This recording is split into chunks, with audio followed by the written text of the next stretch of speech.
And welcome to Ageas Bowl, where we are going to get some cricket this evening. It's very disappointing on Monday night against Middlesex, a complete washout. Hampshire's third washout in their last 4 group matches, but happy to say we are going to get a full game in, I am sure, this evening. The news of the toss is that James Vince called correctly, and he has inserted Surrey. So Surrey will bat first at 7 o'clock. Hampshire will be in the field. Let me bring you the 2 teams, and then we'll chat to your commentary team this evening, or most of it.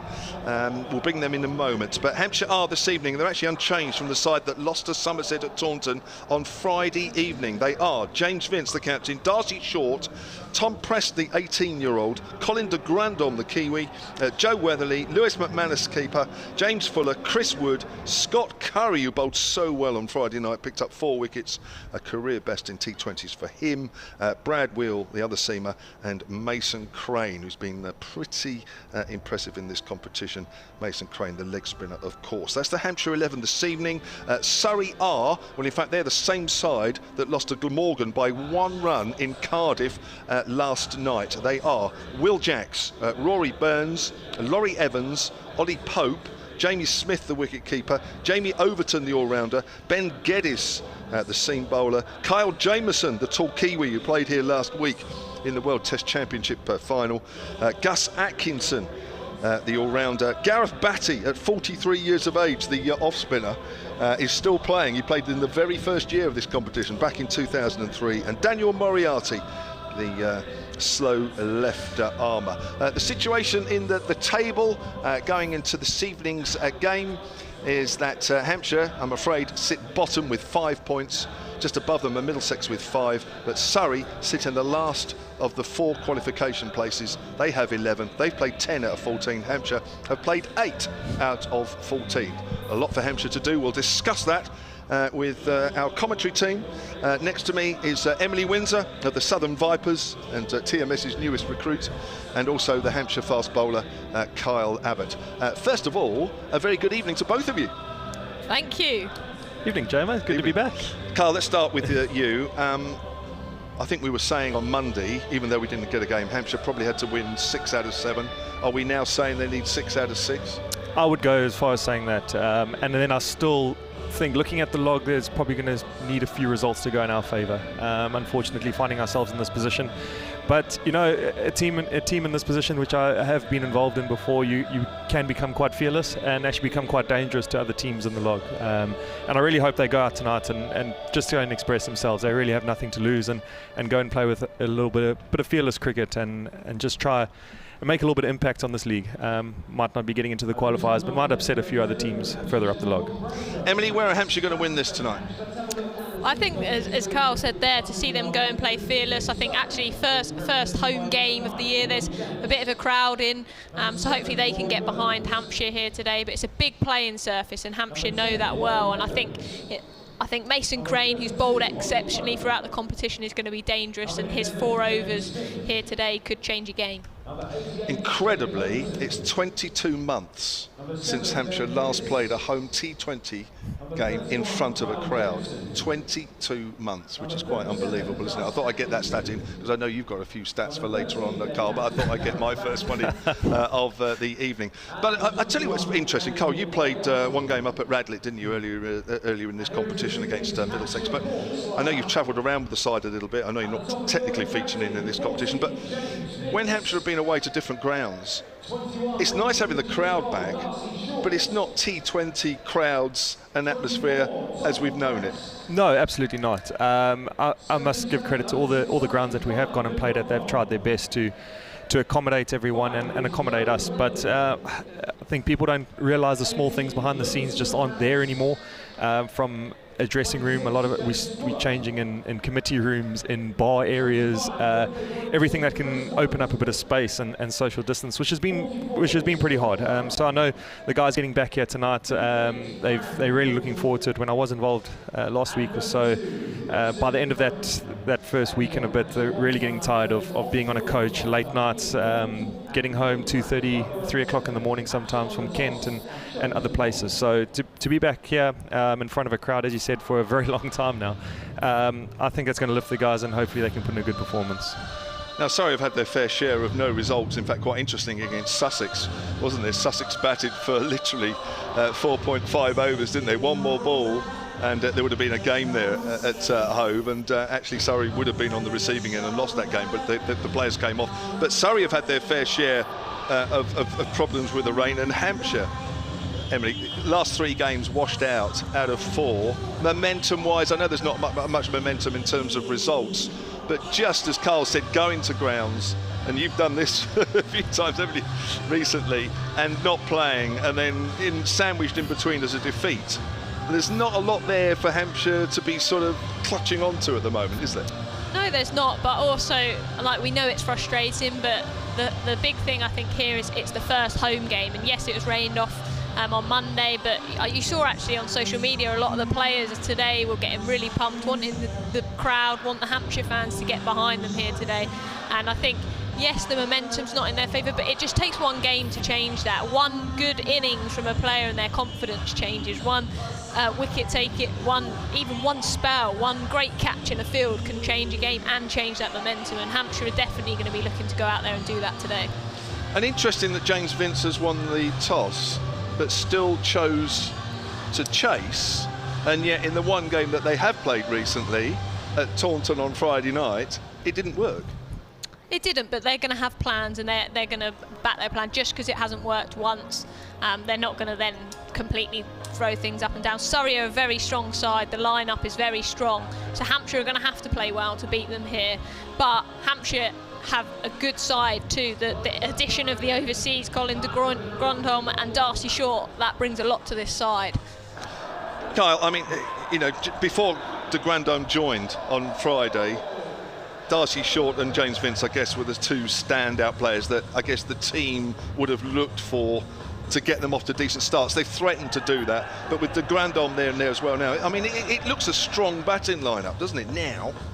Yeah, it is. And even before he arrived, I still thought we had quite a solid engine room in the middle there with guys that have played quite a bit of cricket now. Lewis, James Fuller, Joe Weatherly now has been playing for a few years, and you're looking for those guys to step up to the plate at some point. So not only will Colin bring that, but I still think we have still quite a good engine room, which is lacking runs. It goes without saying. You can see it on paper. 150 out of our completed games is just not enough.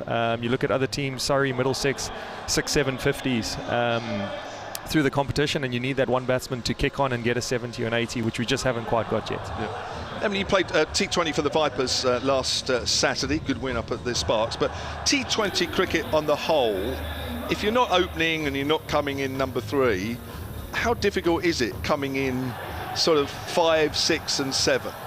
Do you know what, actually, we played a warm-up game the game before. In the second game of the day, we changed our order, so our openers came in at 5 and 6, and they actually went, I don't appreciate how hard it is coming in to get, because when you're in, a lot of the time, you've got to get going straight away. You don't have time on your side. Sometimes your team's in a difficult situation, and sometimes you have to adapt. So it is tough, but those players are more than capable of doing it and have done that throughout their career. It's not like they've been opening previously and they're now being shoved down there, and they know that role. That is their role. They'd be training for that role, and as I said earlier, it just takes one good innings and then things sink into place as a player. And I think hopefully we can see that today, if not just from one player, maybe a couple of players step up here. So we are about 4 minutes away from getting this game underway here at the Ageas Bowl. Just a reminder, Hampshire have won the toss, and it is Surrey that is going to bat first here this evening. Hampshire starting this game in last place in the South Group, Surrey in 4th. 4 teams from both the North and the South Group qualify for the quarterfinals later on this summer. We'll bring in Mark Church in a moment, but Carl, just very quickly, just talk about one player, I guess, that really stands out for me and maybe most people this evening, Kyle Jamieson. in the Surrey lineup. What do you know about him? I mean, he's not just a tall, good, fast bowler. In this stuff, he can hit the ball as well, can't he? Yeah, he proved that just the other night. I think he was striking at about 200. He got his 30 off not so many balls. Yeah, I actually played against him back in 2019 in New Zealand when I was there for the T20. And yeah, obviously seen a lot of him on TV, and his Test career has got off to an outstanding start and played a huge role in winning the championship here just last week.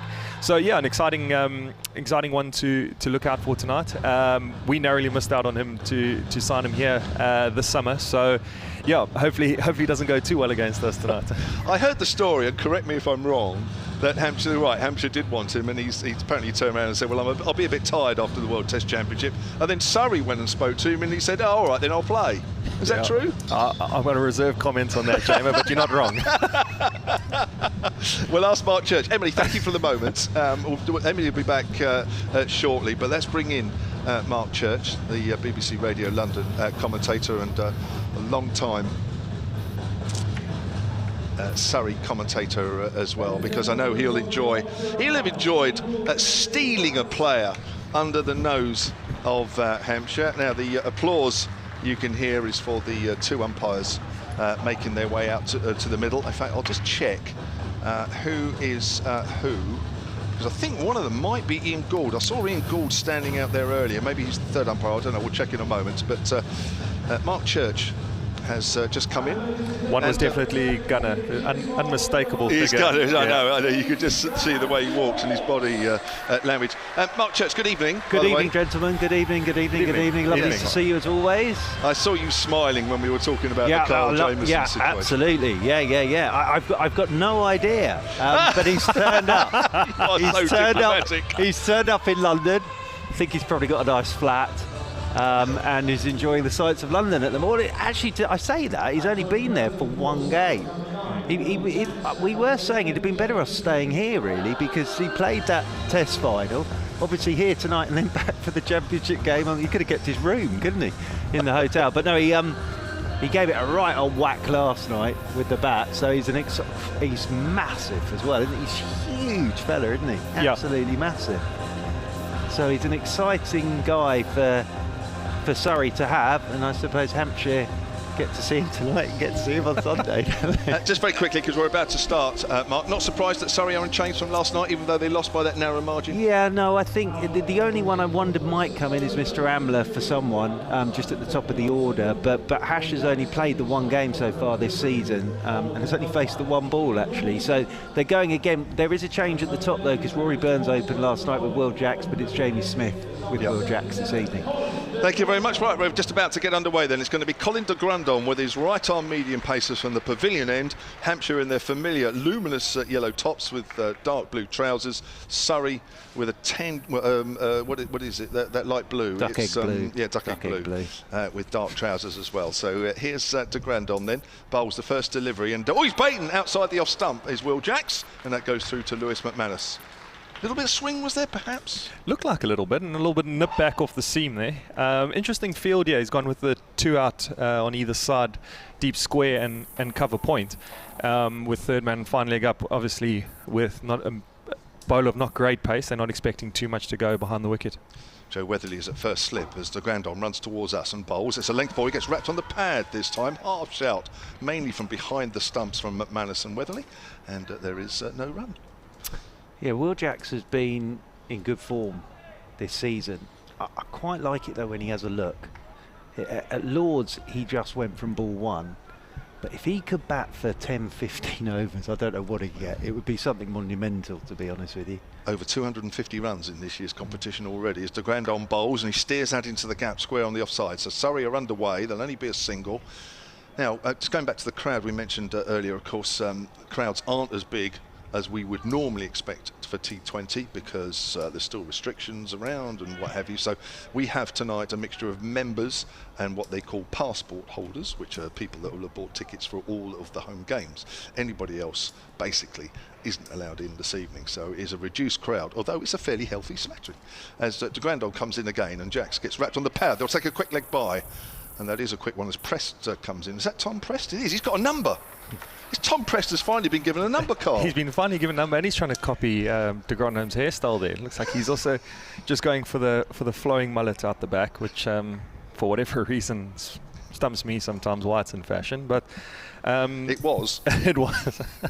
But I'm really looking forward to seeing him bat Tom Prest this evening. I've heard a lot about him, caught glimpses of him with the second team, but looking to see quite a bit. He's a mini-me, isn't he, de Grandhomme? Now it's hit over the top, over mid-on, and chases on for Scott Curry up towards the far end. It's plugged in the outfield, will be picked up 3 or 4 yards inside the rope at the far end of the ground, and Jacks will pick up a couple, and the Surrey total will move on to 4 without loss. He is a mini-me, Colin de Grandhomme, you're right, from this distance. From this distance, almost a splitting image. So, yeah. Listen, if he can hit the ball half as well as Colin and have the career he has, he's going to be one hell of a cricketer. That's for sure. Looking forward to seeing this guy bowl as that's turned away to Prest, and there is no run. There's a good accurate start from de Grandhomme, just 4 runs off it. Yeah, good opening over there. Not much width given at all, except for that one that was played out to deep point. But nice and tight. Even that one that was played over the top was a good enough length that not quite there to get underneath and just sort of plugged in the outfield. But yeah, great start.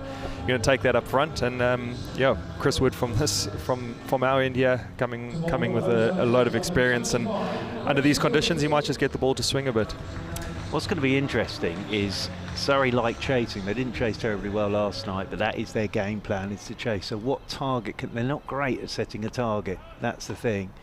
I was just wondering, as Chris Wood will bowl our first ball from this hotel end, comes left arm over the wicket to Jamie Smith, who has a nibble at one. It just goes away from him, and it's into the gloves of McManus. I was just wondering whether Vikram Solanki might have thought about putting a total on the board, on the whiteboard, and said, just pretend you're chasing that, lads, because that might be the way to set the target. But their game plan has been chase with their 3 spinners with big boundaries, which is exactly what we've got tonight, as Wood is in over the wicket to Smith. Bit of swing there as Smith's forward, plays this one into the leg side, gets a single.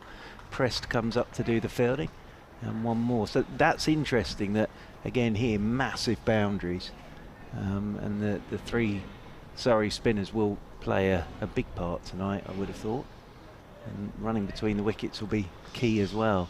Be interesting to see how this wicket plays, wouldn't it, really, with all the rain we've had recently?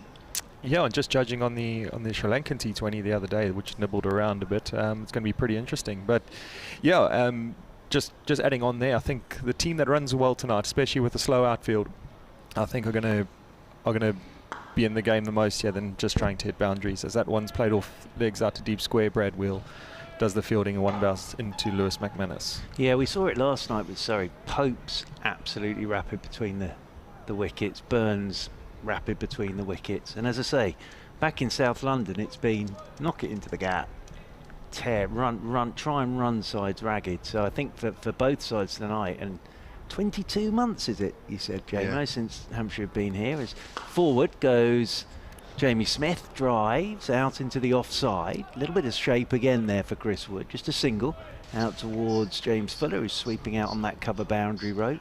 22 months with since the crowd in. T20. Amazing. T20. Amazing, isn't it? Well, it's terrific to be back, I have to say. And then, of course, back on Sunday, watching this gentleman way to my left. Yeah, the Red Bull's back out on Sunday against Surrey. As in over the wicket comes Wood, and forward goes Jacks, pushing this one up to de Grandhomme. He's up there at mid-on. It's great to see the hair live, I have to say. I've only seen it on, and mine, it's getting there. Yeah, you're not far off. Not at all. They are back. The mullet is back. Is it? Oh, without a doubt. But Mr. de Grandhomme pulls it off quite magnificently. So to see it live is very, very special. Stood down there at mid-on at the moment as Wood is in to Jacks. Jacks drives, that bounces on him and goes past the edge and into the gloves of McManus. There's a little bit there for the bowlers. And Kyle Abbott, I think Hampshire will be encouraged by these first couple of overs. Yeah, absolutely. It's been great to see the lines and length that they've bowled here so far. As you said, definitely just a little bit happening there, as any new ball you would expect, and the weather we've had the last couple of days is certainly going to help here. How long that lasts, we'll soon see. And also when the batsmen, as you said, get in a little bit and start to take a risk, how Hampshire are going to adapt to that. Will they stick to that length, or will they change up straight away? Is always interesting to see. The ground on to Smith, and that's whipped away in the air through mid-wicket, and again the ball's plugged in the outfield somewhat. It won't go all the way to the rope, it's cut off. I think that's Brad Wheel down there, who does terrifically well, almost touching the rope as he throws the ball back, and he's kept it down to what, 2? Is that 2? I think they got 3 for 3 there. It's a big section of the ground out there. Actually, it's quite big boundaries all round, isn't it, tonight? 30-yard circle, and I guess to the left it's at least 60, probably 65 in most places. Definitely get your 10,000 steps in here, won't you? Will. No doubt about that. 10 without loss then. And we're in the third over here. The ground on from the pavilion and bowls, and that's whipped away in the same area. But it's a little bit closer this time to Brad Wheel. It's very noticeable how the ball is just stopping on the outfield, isn't it? Just a single this time. Yeah, that's probably 2 boundaries at least in the last 3 overs that have just plugged in and not gone all the way. So it's going to be interesting to see what sort of score Surrey are going to post here. And Churchy, as you said, not a team that likes to set. I think this might throw a little bit of confusion into them. That I think they're not seeing the umpire do their exercises, and now they're going to have to do a bit of running. So. Yeah, and as there's a change in the field, Press drops out to mid-wicket where those last 2 balls have gone. De Grandhome's in. He's given himself room to try access that cover, and straight to Brad Wheel and a dot ball. Yeah, it's going to be fascinating because even in the other games where Surrey have batted first, they've got off to flyers. You know, Roy and Jacks up top, Jackson Smith up top, even Burns and Jacks last night. You know, Burns got off to a flyer. Here, though, already, haven't had a boundary yet. We're in the 3rd over. 11 without loss. You feel like something's just going to happen quite soon. The Grandome comes in, and that's whipped away over wide mid-on. That may go all the way. That's hit a little bit harder. Even again, the ball's just sort of plugged in the outfield, but out the middle of the bat there from Jamie Smith, and that's the first boundary of the evening. Surrey move on to 15 without loss. Good shot from Jamie Smith. Good shot down the ground. I was just looking at the times that Surrey have batted first in this competition. 175 for 7 at Hove, where you were 1 ball away from playing a game. Wow. Apparently, I heard didn't go down very well in Hove. No. Here's the Grandon, bowls again, and that's touches are fine. That's going all the way. That's going to be 4 runs. A little bit too straight there from Colin de Grandon, and Smith will benefit by 4, and he'll move on to 13, and it's 19 without loss. Surrey batted first against Somerset when they lost at the Oval, 146 for 8. They also, you had a no result at the Oval against Sussex, wasn't it? 53 for 2. 223 for 7 in the first game when you beat Middlesex by 54 runs at Lords. Yeah, that was Jax's 70 off 20 balls, I think it was. Yeah. It was that was televised, I remember watching that. It was an extraordinary start. The grand on to Smith once more. Smith gives himself some room, and it's past a diving point, and that I think is going to go all the way to the rope. Yes, it is past a diving Brad Wheel. Nicely timed there from Smith, and he moves on to 17, 23 without loss. Sorry, good over for the visitors here. Yeah, very good over. Probably just that last ball that was a bit wide from de Grandhomme getting cut out to that deep point where they've just brought the field up. But the other two fours came nice and straight where he's got his 2 men out. You can't complain too much about that. It's very tough in a power play with only 2 guys out. So won't be too disappointed with that. As I said, maybe just the last ball.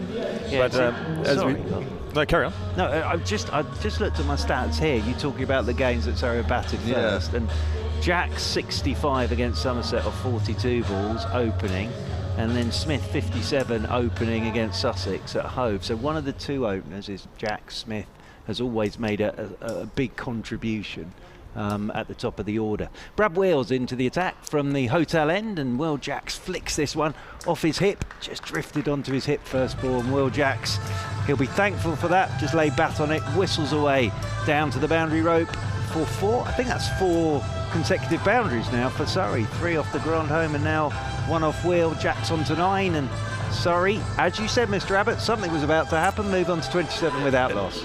It was too long in T20 cricket without anything happening there. It was about 13, 14 balls. But yeah, not a great start there from Brad, but he's in again and he runs away from us back of length. Oh, and it's hit him in the stomach there, I think, as it trickles out to point and they come through for a leg bye. Yeah, I think if you're going to go big, you're going to have to go massive tonight, aren't you? You're going to have to get all of it to get it over the boundary rope, because either side, very, very long boundaries.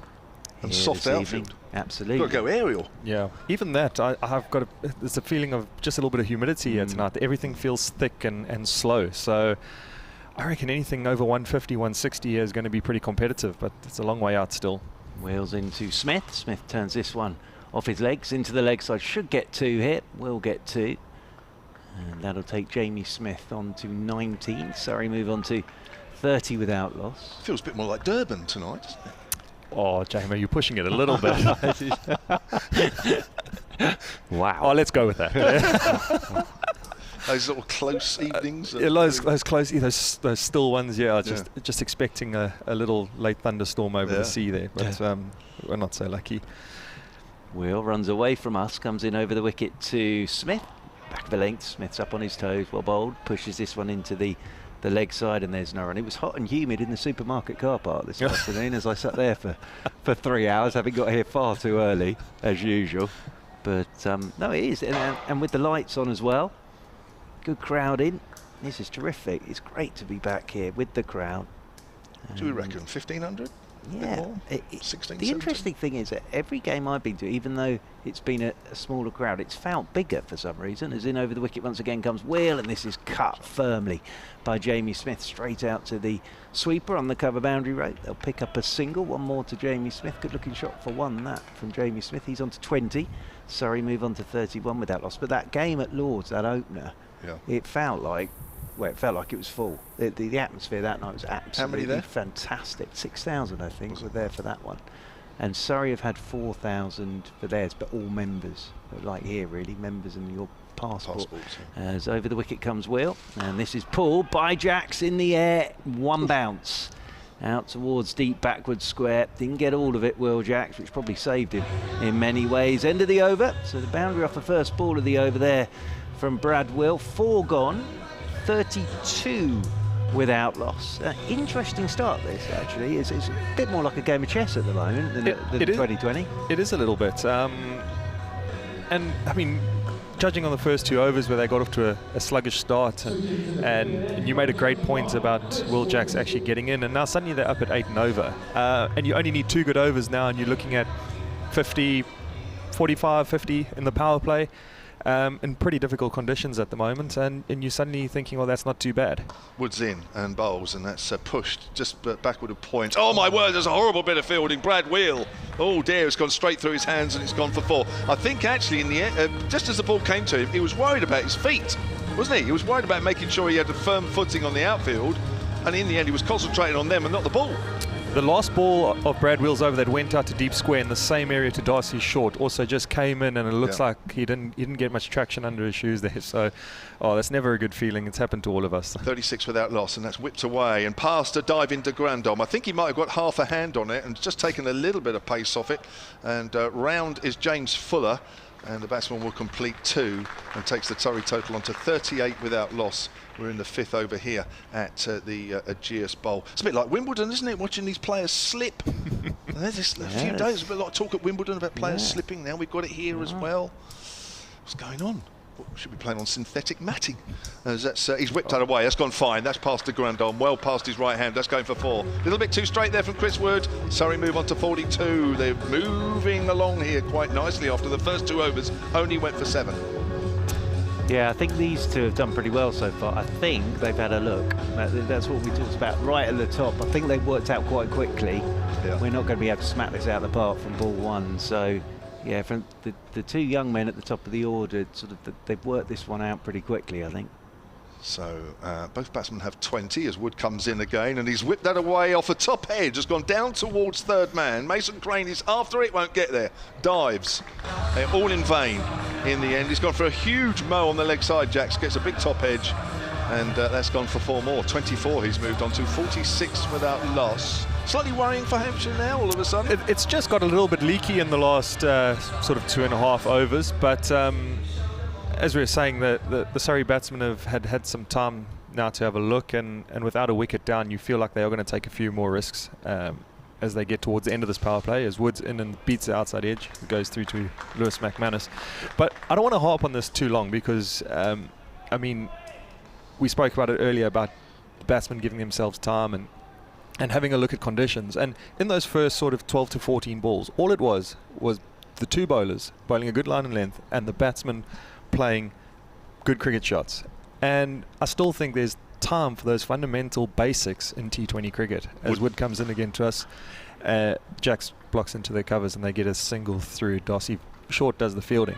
And I just feel that there is still time for that, and I feel like sometimes the youngsters get so caught up in seeing things on TV and almost like a highlights package where they actually don't see the basics. And you can revert back to 4-day cricket so much in T20, and I'm so glad that these two youngsters have seen it. Then those first 2 overs, we just negotiated it, and suddenly from Hampshire, 2 overs in a power play is already a third of it, to going at nearly 9.5, 10 here. Surrey are probably going to end up winning the power play. Absolutely, and I think with Will Jacks as well, he is so talented, but I think at times he gets a little carried away, I think it's fair to say. If he gets off to a flyer, then he just keeps going at that pace, which is fine, and it came off at Middlesex in the game at Lord's, but actually at times you need a bit of time, as Curry is into the attack and he's just whipping this one. Is Will Jacks behind square on the leg side. Darcy Short is round to do the fielding. They'll come back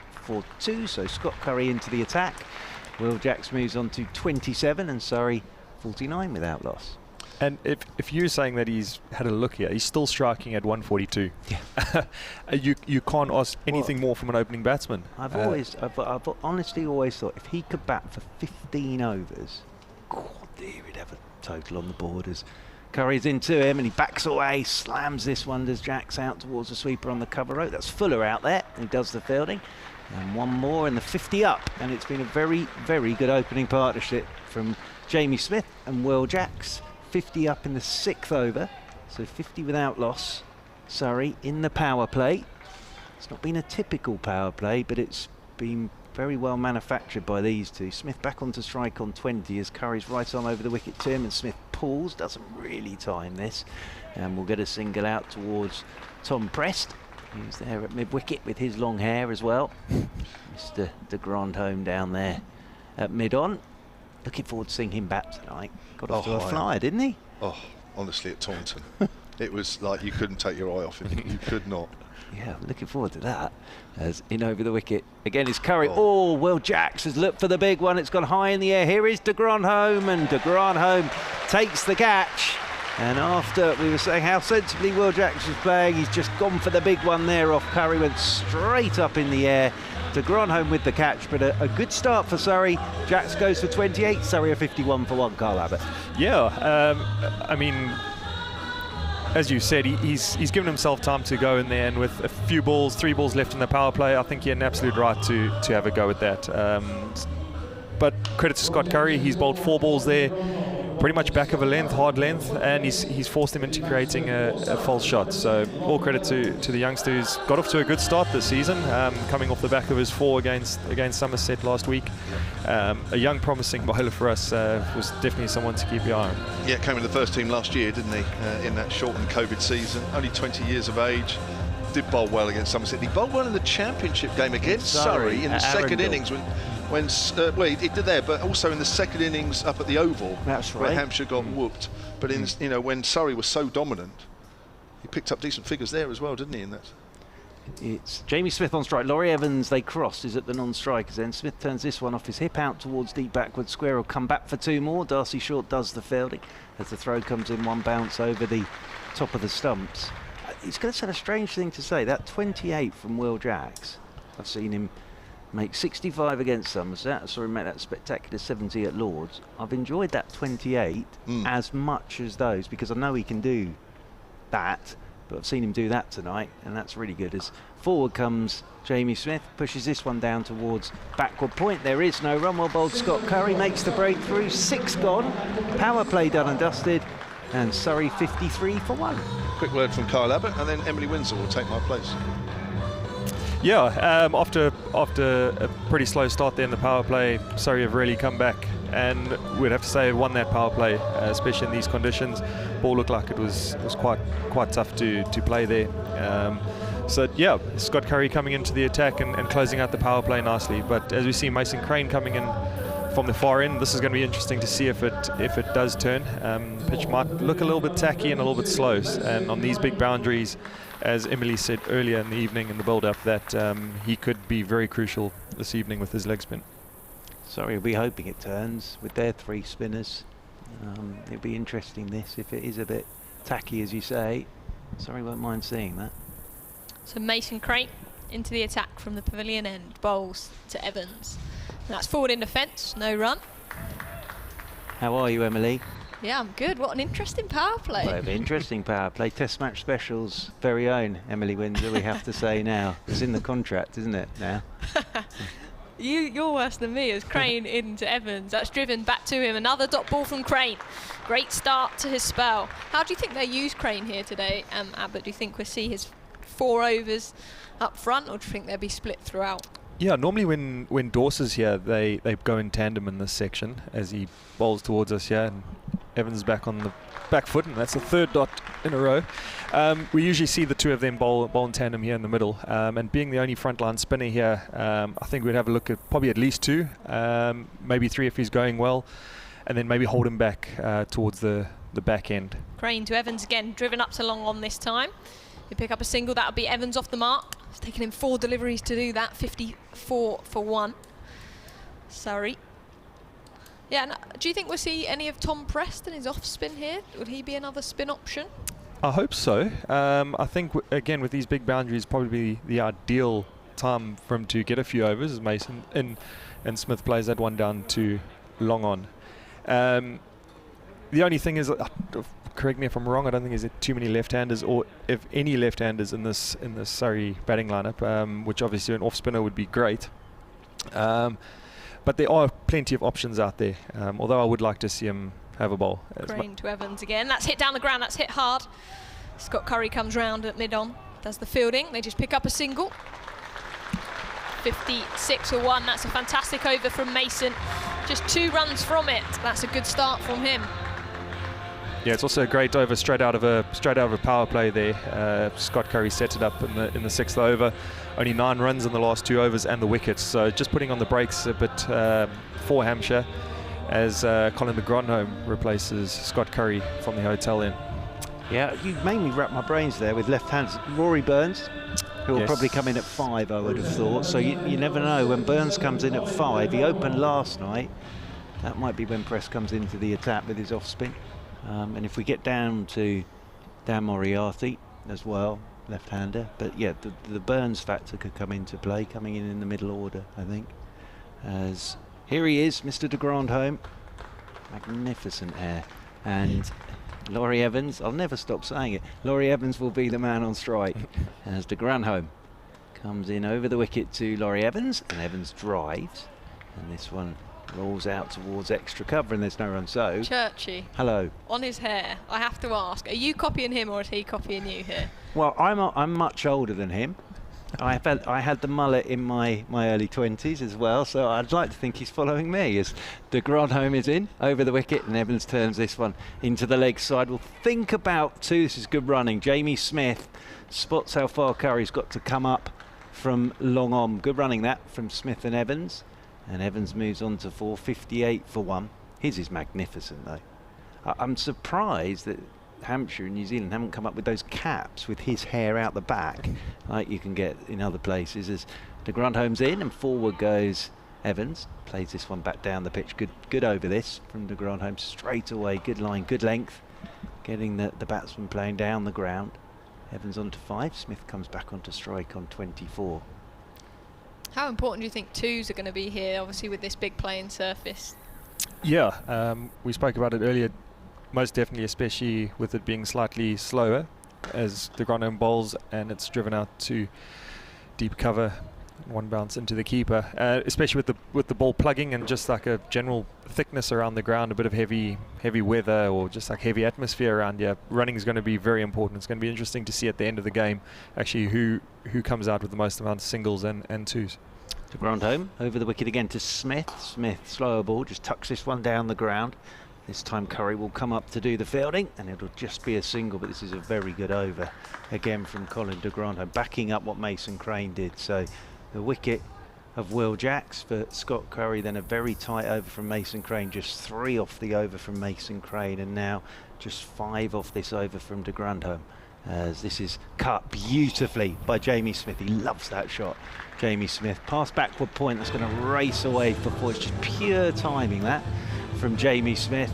He moves on to 29. It's a lovely cricket shot from Jamie Smith. 8 overs gone. Surrey 65 for 1, but it was interesting in that over. Laurie Evans, very experienced T20 player, just pushing that one down the ground and then picking up 2.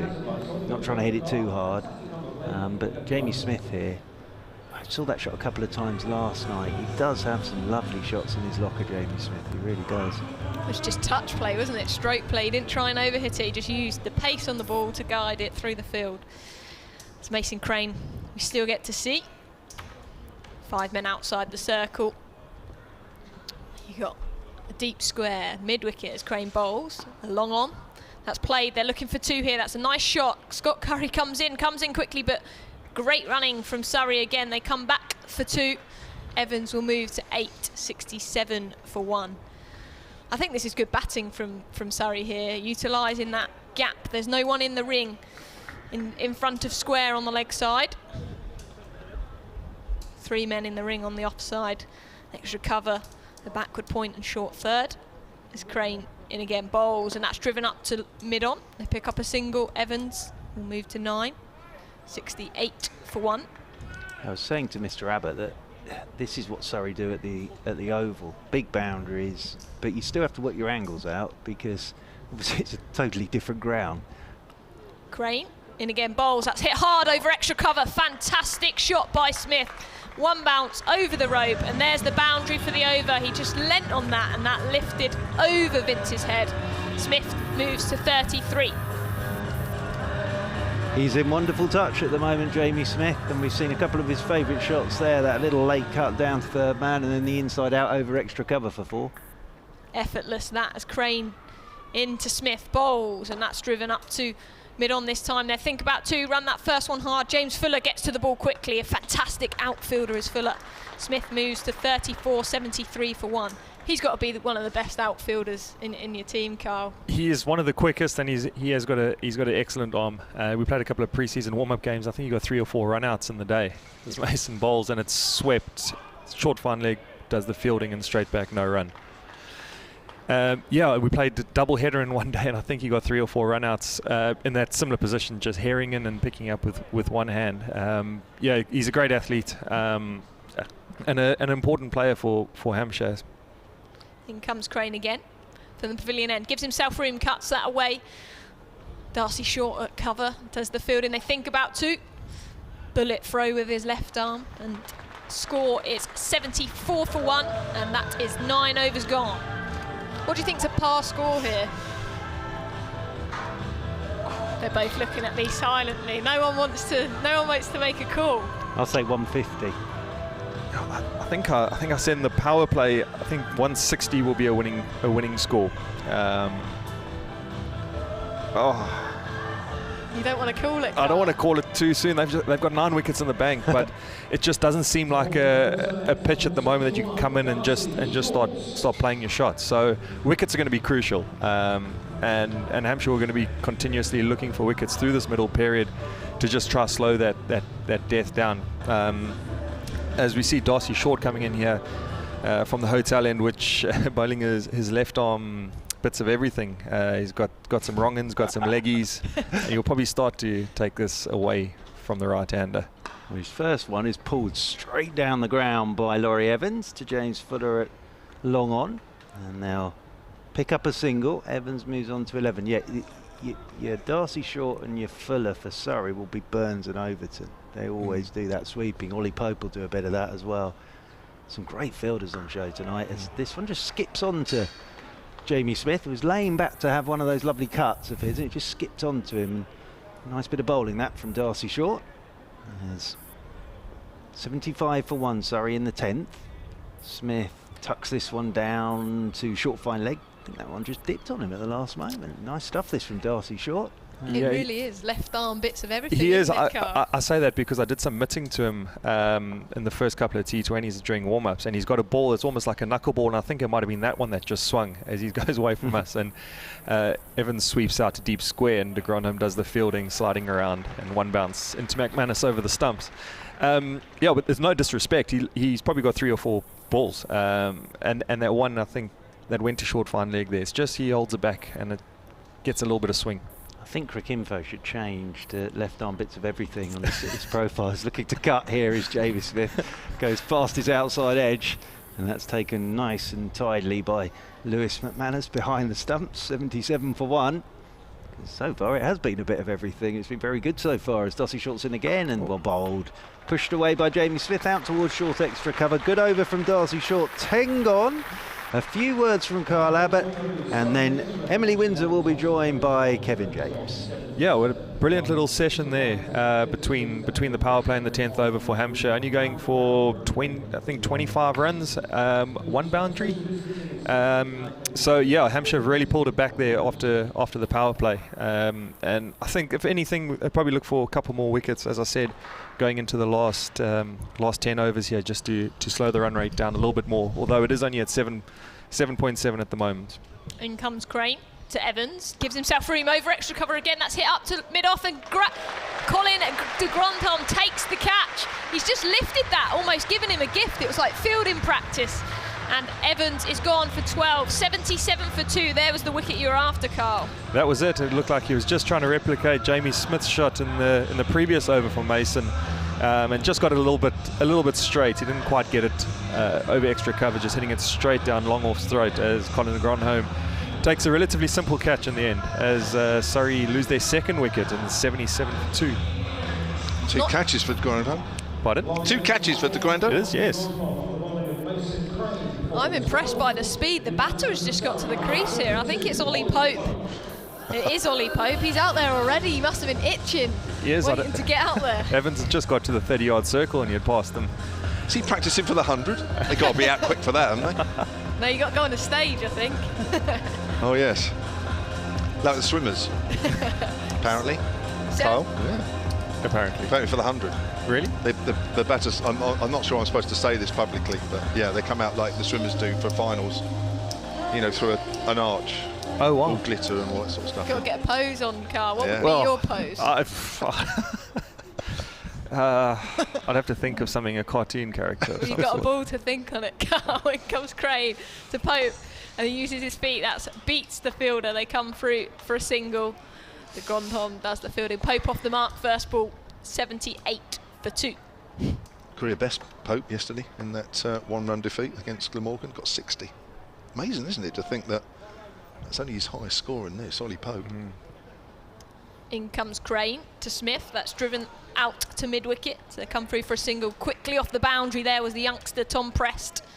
79 for 2. Surrey. Yeah, he's a fantastic ball striker, and especially playing at a ground like Surrey, which produces some very good batting tracks. It's very. It was Mason's and Pope's turns that away into mid-wicket. Very strange that he has only got a score of that, considering where he does bat in white ball cricket. So yeah, I'm sure you'll look to capitalise here tonight, especially on a field that you have to run. It probably suits his game quite a bit. In comes Crane to Smith, bowls, and that's an outside edge. They won't come through for a single there. That's well fielded by Joe Weatherly, a backward point. Dot ball, Crane's bowling nicely here. He's bowled 2.5 overs, 15 runs, and picked up the wicket of Laurie Evans earlier in this over. Just gripped a little bit. Straightened. Yep. Few crowd in here today. There's Crane in again, bowls. That's him on the pad, he's appealing. Not out as the umpire pitched outside leg. What are we going? I think it was going down leg. It looked like it was just sliding on, and with Ian Gould at that end, he's definitely made the right decision, Gunner. He don't get many wrong, Gunner. 80 for 2, Surrey. 11 overs gone, 9 overs remain here at the Ageas Bowl. So the batsman out so far, Will Jackson, the 6th over, caught by de Grandhomme off Curry for 28. The score then was 51 for 1. And Laurie Evans caught by de Grandhomme off Mason Crane for 12 That was in the 11th over, 77 for 2 the score there. Darcy Short, he hasn't bowled for actually the last few games, has he, Darcy? As, well, he didn't bowl in the game at Somerset anyway, at Taunton. As that's almost caught and bowled, almost as it's played back to him. And Short, I think, was going to try and throw the stumps down at the bowler's end. And he's, what's he doing? Is he saying I should have done, or is he? I hope he's not injured, is he? Took a while to get up off his knee. Yeah, well, it was on his hands on his knees anyway. Score remains on 80 for 2. He's bowling to Ollie Pope to ground on with the left arm over the wicket. Left arm leg breaks. That turns a fraction. Pope gives himself some room, finds the gap in front of point. Goes out to a deepish area where Joe Weatherly comes in, and Surrey are 81 for 2. 2 balls into the 12th over. I'm still trying to get used to these sort of atmosphere of these T20s with this sort of crowd, as that's pushed out again to Weatherly out in the deep on the offside. 83. You feel there should be something more from the crowd, don't you? It's actually quite quiet. When I was sat, obviously without the headphones on, and when there's not a boundary, it's really quiet without music. Amazing, it's what sort of 20 years of T20, and we've got used to the noise as it comes down the wicket. Does Pope, makes it into a full toss, hits it out towards deep mid-wicket. Prest comes in, does well, throws it one bounce to Lewis McManus at the far end, keeps it down to a single, and it's 84 for 2. It's just, you just feel there should be something else added to the applause and the odd sort of cheer. Maybe the crowd's forgotten how to be a crowd because it's been so long. Yes. How do you cheer? And we've forgotten they have to go to classes. As that's pushed back to Darcy Short. Again, I think he was sort of angling to throw at the bowler's end, but he wouldn't do that because there's nobody backing up. 83 for 2, the score remains. We have 1 ball left of the 12th.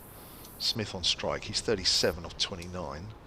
Here comes Darcy Short again. That's swept nicely behind square on the leg side. Chases on here for Colin de Grandhomme. He can't get there. That's going for 4. Nicely timed by Smith at the end of that over. 87 for 2, 41 for Smith. At what point are we going to see Surrey go here? I think it's going to be quite a hard pitch to go, but the depth in their batting lineup, they're going to want to go hard at the Hampshire bowlers here. Yeah, I would expect it to come pretty soon. But as you said, it doesn't seem like it's one of those wickets that you can come in and just sort of go from ball one. So they're going to have to be pretty clever, because you might actually end up getting blown out the water and losing 6 quick wickets and not getting to a competitive score after a pretty good start here. So yeah, if I was in Surrey's shoes now, I'd probably get, if these 2 batsmen run hard here, try to get the score to 100 by sort of 14, and in the last 6 really have a go and get yourself into a position where you probably can't get bowled out. Scott Curry into the attack then from the pavilion end. Just the 1 over so far today. 6 runs and a wicket. So an impressive start as Curry into the right hand of Pope. That's short, that's pulled away. That splits the 2 men out on the rope. 1 bounce, 2 bounce, 4, and he's timed that nicely. That is a man who scored some runs yesterday. He moves to 8, and that's 91 for 2. Too short, wasn't it? It was too short. I think maybe not too short. I think his line was just a little bit wrong. He's got the field set for it. Pope just sort of had to get some bat on it to get it into that gap between deep square and fine leg. But you can clearly see the plan here with the 3 men out on the leg side. Curry to Pope, driven to mid-on. They come through for a quick single. Just looking at that, that's probably the length he wants to be bowling there. That sort of belly button height with mid-on and mid-off up makes it incredibly difficult to go over the top, and then 3rd man and deep square. So definitely had the field right. I think just a little bit of execution there, getting a touch straight to Pope in that previous delivery. 92 for 2 here then Surrey. 12.2 overs gone as Curry bowls. That's pushed down to backward a point. Joe Weatherly does well there, diving to his left. Smith moves to 42. 93 for 2 now Surrey. Joe Weatherly's off to Wimbledon tomorrow, he tells me. Is he? He is, yeah. Ooh. I told him I was busy, I couldn't make it anyway. But would he invite you? No. That was a hint. Carl wanted to be invited but didn't get the invite.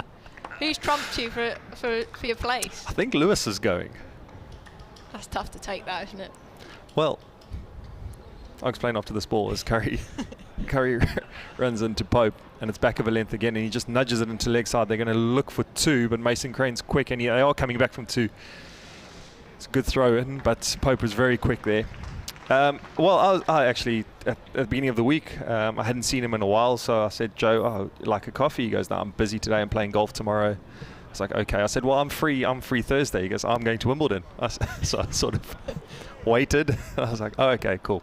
He goes, yeah. I said, no, I was busy Thursday anyway, so don't worry. Perhaps he only had one ticket. Curry into bowls. That's flicked away off his pads. Out to deep square. Come through for a single. Which court has he got? Do you know? Oh, probably centre. I don't know. Has he? No, I didn't ask. Didn't have time for him after that. Was it actually said, too yeah. much? I think my reply said, I'm done with you. 96 for 2. Just a bit of insight into relationships with players and not getting their Wimbledon tickets they want as Curry in. That's short and wide, but he's got away with that pace off, and they come through for a single. I think that's the way we're gonna see the Hampshire bowlers go towards the back end. Yeah, as we've said a few times tonight, big square boundaries, slowest pitch, anything short and gripping in the wicket seems really hard to hit square. As soon as it's up to the bat, we've seen a few down the ground and squirting past fine leg and third man. So I think Scotty's bowled a brilliant over there, and we're going to see him used a bit more now towards the back end and probably bowling to a very similar plan as he had there. Well, if he has got centre court tickets tomorrow, you'll see Coco Gauff, she's in action, Roger Federer, Cameron Norrie, who was a great game today. Cameron Norrie had today against one of the French guys. That's it in the air, it's over mid-off, that's 6 runs. Beautiful shot there from Jamie Smith, and that's hit the first row of the stands below us. That was a big hit, that was a wasn't biggie. That was a big hit down here towards us. He's come down and he's got all of that. 100 runs up for Surrey. That's come up at the start of the 14th over. So that's if he's on centre court tomorrow. So that's not a bad lineup. No doubt he will be on centre court. Yeah, knowing Joe. Yeah. Sort of lucky, sort of like that, isn't he, really? Now that's down the leg side. That's swept, but to Chris Wood, who's on the 45. Good running by the Surrey pair out there. And that's his 50 for Jamie Smith. 34 balls with 6 fours and a 6. Continuing his good form in this competition. Yeah, I feel like he's a danger man now for Surrey. It certainly is. His Darcy short again. That's a nice sweep, this time from off stump, and Tom Prest slides into that one at deep mid-wicket. Noddy Pope in on the act here. He picks up a couple, and the Surrey total moves on to 106 for 2. I think he now 50 off the 30 balls. He's obviously knows how this pitch is playing, and he seems to be timing the ball nicely. So dangerous for Hampshire. Certainly is. That's a googly, isn't it? It's come off the outside edge there, Pope. He was just thinking about touching it on the leg side, and had to be very careful not closing the face of the bat too often. But he got it too much. But he got a leading edge out square, and that's a single. I'll tell you what, his other ticket might have gone to Hawkeye. That's why you weren't asked. The new Hampshire mascot, Hawkeye. Yeah. Who thought of that? As that's another ball which is just slightly turned away from the right-hander. This time Smith works it out on the onside. They're going to have 2. That's good running. 3 Hampshire fielders converging on that on the 30-yard circle, and neither of them could get there in time. Good running from the Surrey pair out there. 109, I think that is. Is it going to scoreboard when they move? No, it's 109. Yes, the new Hampshire mascot. So you reckon he's taking the mascot? I reckon he's taking Hawkeye. Yeah, I think you should have a word with him. Oh no, I said I'm done. We were introduced to the new Hampshire mascot, weren't we, before the game? I'm done with him. No, you do, yeah. Especially if it's you certainly have if he's going to be the mascot that he takes. And that's 2 backward points, and that's a quick single. He's going to keep the strike, and that is 110 for 2. 14 gone. Yeah, we've got rid of. Apparently, Rory the Lion has been binned. Harry the Hawk, he's been binned as well. We've now got Hawkeye. Now we've got Hawkeye. Yeah. Do you like the change? Do you like going back to the Hawks, Jamo? Honestly, yep. I'm not actually bothered. You know, funny you say that's interesting. From players, I mean, I've been around the team now for quite a long time. Have been asking to go back for ages. We just felt that Hampshire didn't really have much. I say much about them, but like we wanted a name of some sort, especially in there you hear Sussex Sharks, and that's a good one. And all sorts like that. So Birmingham Bears. In comes Crane to Smith. Backs away, and he's hit that hard through mid-wicket. 2 fielders are coming round. Pressed. He does well. He gets a hand, stops the boundary, and they come back for 2. Good fielding. What's the Birmingham Bear one then? A bear. The name. Is it a bear? Oh. Are you trying to be funny, Kev? Because that was a dad joke. I don't know what it's called. I thought you were asking for a name. We were there on Saturday. We were there. In comes Crane, and he's backed away, cuts. Joe Weatherly does well there, diving to his right, so it'll just be a single. Smith moves to 56, 113 for 2. I saw the mascot. I saw him walking around the ground at Edgbaston. We did. I'm just trying to work out what the name is. Somebody might know. Nothing on the Hampshire Hawks, Barry? though. Might be. Might be Barry. Crane to Pope. He's gone to reverse it. Missed it. And that's a dot ball. Ollie. Brummy thinks Carl, producer in my ear. Oh. I'm not sure it is, actually. No. What's the one at Kent? Is it Spitfire, isn't it? The Spitfires, yeah. Crane into the right-handed Pope. He uses his feet, hits that into the onside.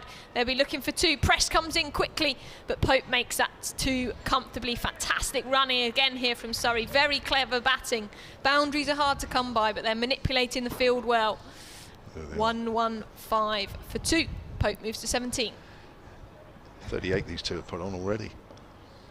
In comes Crane. Again to Pope. He swept hard this time. He's tried to split the 2 fielders, and he might have done that. Yes, he has. And that is very clever batting from Ollie Pope. He's brought the fielders in closer because they're running 2, and then he's gone for the hard sweep and split the 2 fielders. Well batted.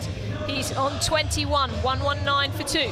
Yeah, nice hard sweep out there to the deep square boundary. It just looked like a little bit of miscommunication between Preston and Curry there. I think they both put on the brakes and then thought the other one was going to go for it as Mason's in, and Pope turns it away on the leg side and Curry's off the boundary and he's touched down and come back for 2. Running's great, isn't it? Running's been really good, yep. It's going to be very interesting to see the 2s and singles. I've just had a message from Joe on the ground who says, I think there's 2 bears. So that's complicated it even more. How can you have 2 bears as a mascot? Can't have 2 mascots, can you? Perhaps a male and female, though, just to keep everybody happy. That's the end of Mason Crane's spell. 4 overs, 4 overs, 1 for 26. A brilliant spell there. And he continues his great form in this competition. I think it takes him to 11 wickets. Hampshire's leading wicket taker, and he's done incredibly well through those middle overs. Sorry, go on. I was going to say, Carl, how much do you think he will miss his sort of duo Liam Dawson? I think. Yeah, those 2 are thick as thieves, the 2 spinners. We love having them with us, and they feed a lot off each other. I know that. So, but in saying that, Darcy's come in and bowled pretty well from this end. Yeah. But no, again, credit to Macy. He's been great for us and great for us for the last couple of years also. Scott Curry takes over from our commentary end. That's pulled away by Jamie Smith, not timed as it goes out to deep mid on. James Fuller is just below us to our right, and that takes the Surrey total on to 122 for 2 at the start of the 16th. Yeah, as we're just starting to get into the business end of the 20 overs here, getting into the death. I know Hampshire look to try to keep it below 50. 50's normally around par at the back end. As Curry runs away from us again, short, and it's through to McManus. I think, has he gloved it? He has. Great catch. Great catch by Louis. That is a fantastic catch. Dive into his left. That's sort of wrong for him. How do you explain that shot? He tried to reverse it, and that's fantastic catch by Lewis McManus, and that was a danger man. Ollie Pope gone for 23. It sort of looped him a little bit. It might have been a little bit of a handle in the glove. I think he got a bit of glove on it, yeah, as he was trying to reverse it. Another wicket for Scott Curry. Yeah, a timely wicket, as we said, going into the death overs here. It's one way to slow down a run rate. But the next man in, Jamie Overton, over the last couple of years has really come in as a hitter. He gives it a whack. Well, he does come in at the lower part of matches towards the end, but his strike rate of 170 suggests that he doesn't hang around. No, not at all. That's quite big, isn't it? I know he doesn't play long innings because he doesn't come up the order, but when he comes in, he doesn't hang around. It'll be interesting to see if they stick with the same field here. As we've seen, the first 2 balls of Curry's over here have both been into the wicket. The last one seems like a slower ball to Pope, as he's got deep square cow corner long on and cover point out at the moment, waiting for the last one to go out, which is Darcy short down here to long off. So sticking with the same field, will he bowl the same ball? 2 for 17 so far. The youngster is doing a good job again as he bowls to Overton. Overton finds the gap square on the leg side. He runs the first one quickly. There won't be 2 there as in quickly comes young Tom Prest. Is that Tom Prest or is that the grandfather? It's Tom Prest. I'm getting used to having a number on his back because I've watched him for a game or so now where there's nothing. He's got the shorter mullet. Yes. He's Are the you going for a mini-me. mullet? Is that going to be a Hampshire dressing room thing? No, Carl? I had a haircut yesterday. Take a while, isn't it, to grow that? As that's driven out on the onside, slightly aerial, but it's found the gap between two fielders. Short throws the ball in from deep mid-wicket along the ground. They'll complete 2, and Smith moves on to 59 now, and Surrey 125 for 3. 2 balls left of over number 16. What a great over it's been so far. Certainly has. 20 for 2. And he's into his 3rd over here. Scott Curry, right arm medium pace, bowls again, gives himself some room, cuts it in the air, that's going to be caught. Backward point on the 45. Simple catch there for Brad Wheel. Took it about chest height, and Smith goes for 59, and Surrey now 125 for 4. 2 wickets in the space of 3 runs. Might just pull things back here a little bit for Hampshire. Yeah, absolutely. The wickets here at the back end are so crucial. But Scotty's bowled incredibly well there. He's bowled to his field, he's taken pace off on a slow pitch, and with the boundaries square so big, incredibly hard to hit. And Jamie Smith there has had to try and manufacture something, and coming short, getting caught at the short third man. 4 wickets on Friday night, 3 tonight, Emily. Impressive. I'm really impressed. Every time I see Scott Curry, I just think he's got a bit about him for Hampshire, and even in the championship games we've seen, he's a very impressive youngster. And obviously Hampshire have a great seam attack, and I don't know what he's like in the dressing room, Carl, but he certainly looks a player to watch for Hampshire in the future as well. Yeah, absolutely. And coming up, there's certainly going to be quite a few opportunities for him, especially the 50 over competition coming up in August when we lose quite a few players. I think it'll be a nice time for him to come in there and actually play a full comp. He's obviously getting the back end of this competition and only played one 4-day game, so it'll be nice to give him a long run. But no, he's a great character, quite dry. Very dry sense of humour, a little bit quiet here and there, but he's slowly coming out of his shell. Rory Burns is the new batsman for Surrey, who immediately off the mark as he pulls that away behind square on the leg side. Mason Crane fields, and he'll keep the strike. Unfamiliar position seeing Rory Burns coming in at number 6. Opened the batting last night, and that 1-run defeat at Cardiff. Thank you, Emily Windsor, and Mark Church coming in.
1 shoulder height for the over.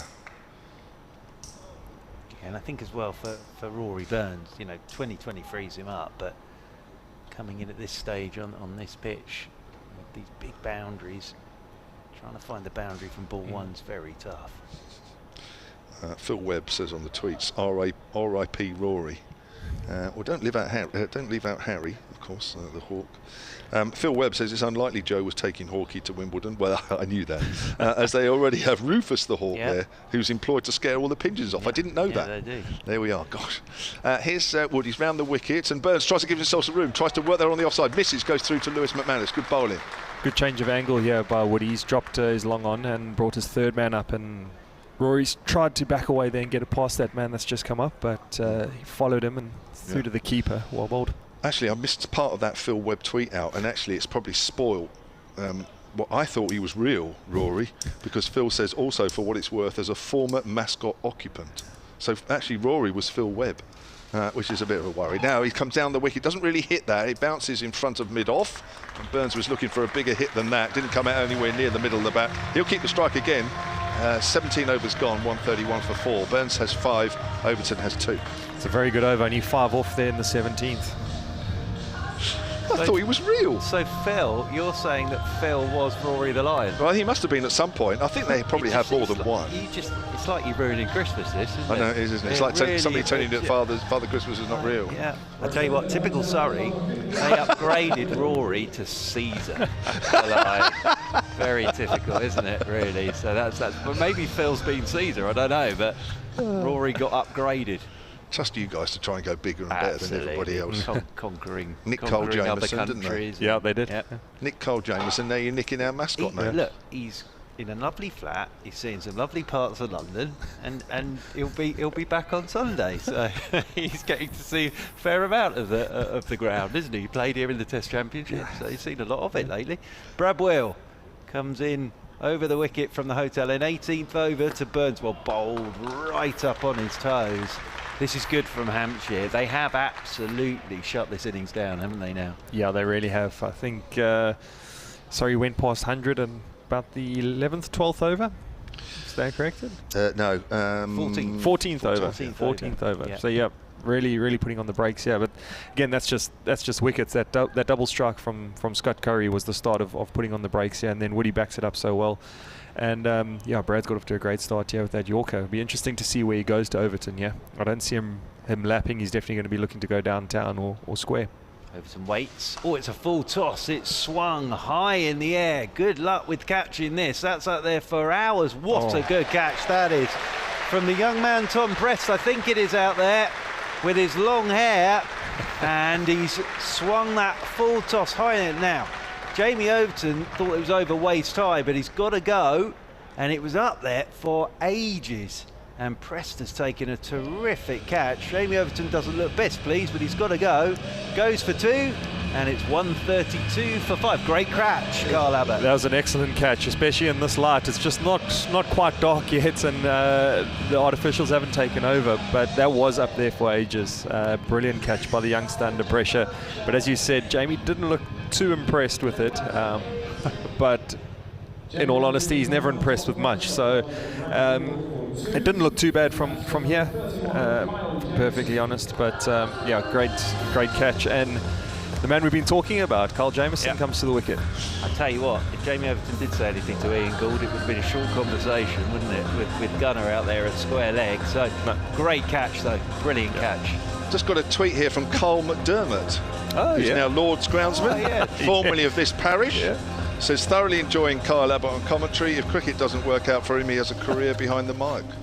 Thank you, Carl. Thanks, Carl. Right, and thanks for the pitch at Lord's a couple of weeks ago. He helped you there, didn't he? Hey, he had you in mind when he prepared that one. Jameson waits for his first ball. Will. Now that one is above waist high, and Jameson's not happy about that because that's hit him on the glove, and that'll be a no ball. And Jameson wanders off. He's thrown his bat down. He's thrown his glove down. And I think he's okay. I think he's more like an angry schoolboy who's just been told that his bat's being taken from him, because I think that was more just I'm not happy about that. But it does happen. No ball, free hit, 2 runs. I'm not sure he's the man to be bowling those sort of balls at. I can think of some slower bowlers that wouldn't have mind, that you wouldn't mind doing that, but not him. Oh, that's brilliant. Sorry, the physio. He's gone to the wrong batsman. Full steal, the Surrey physio ran on and went up to Rory Burns, said, not me, it's Carl. Brilliant, absolutely brilliant. He also looked right up to Carl Jamieson. Well, he must have got a neck ache. Fellow New Zealander as well, so that was brilliant, absolutely brilliant. So free hit now for Kyle Jamieson, 134 for 5. As Will comes in over the wicket, free hit, it's right up on the toes, it hits the toe end of the bat, it rolls down to McManus, who then rolls the ball, hits the stumps, and all that action, no runs, and well bowled. Brad Wheel came back very well with that delivery. That was a hell of a catch from McManus off Ollie Pope, because he was going completely the wrong way. It was brilliant, absolutely brilliant catch. Still trying to figure out how the ball got there. He was playing reverse sweep, and Louis, if you see it, it would look like he was diving down a leg to get it one-handed. It was a terrific catch. On the replay, it'll be spectacular. As over the wicket comes Wheel, then to Jamieson. Jamieson again right up on his toes. Can't get that away. Very well bowled. Bradwell, this is good from Hampshire. It really is at the back end of this innings. Yeah, I like that. Like that a lot. Joe, who is the fountain of all knowledge, just going back to the mascots. Phil Webb was Rory until he did his cruciate, and he retired hurt. Did he do that? Did he do that at finals day in the race? I don't know. She doesn't say an that. Unrelated event. Pulled up with 10 yards to go. So we've revealed the identity of Rory the Lion, but he is no more. Yeah, and well, at least we know Phil possibly didn't do Caesar, so that mystery's still around. As Jamieson drives down the ground towards long on. There's Fuller coming up to do the fielding. So Jamieson is off the mark. He hit some big shots last night, did Kyle Jamieson. I'm just thinking that ball from Bradwell that hit him probably hit him about 6 foot up anyway. He's about 9'10", isn't he, Kyle Jamieson? He is absolutely enormous. As Rory Burns comes on to strike on 6, 135 for 5. As Burns waits that little look towards mid-wicket and then wheels into him, and Burns looks to uppercut, goes past his edge into the gloves of McManus. Great over from Will. Yeah, there was the no ball in there, but there's also the wicket of Overton, and just 4 runs off the over, including the no ball. So Kyle Abbott, very good over from Bradwell. Yeah, absolutely. Again, besides that no ball was just a slip going for the Yorker. The wicket again very important. But Hampshire just going into these death overs have been pretty impressive.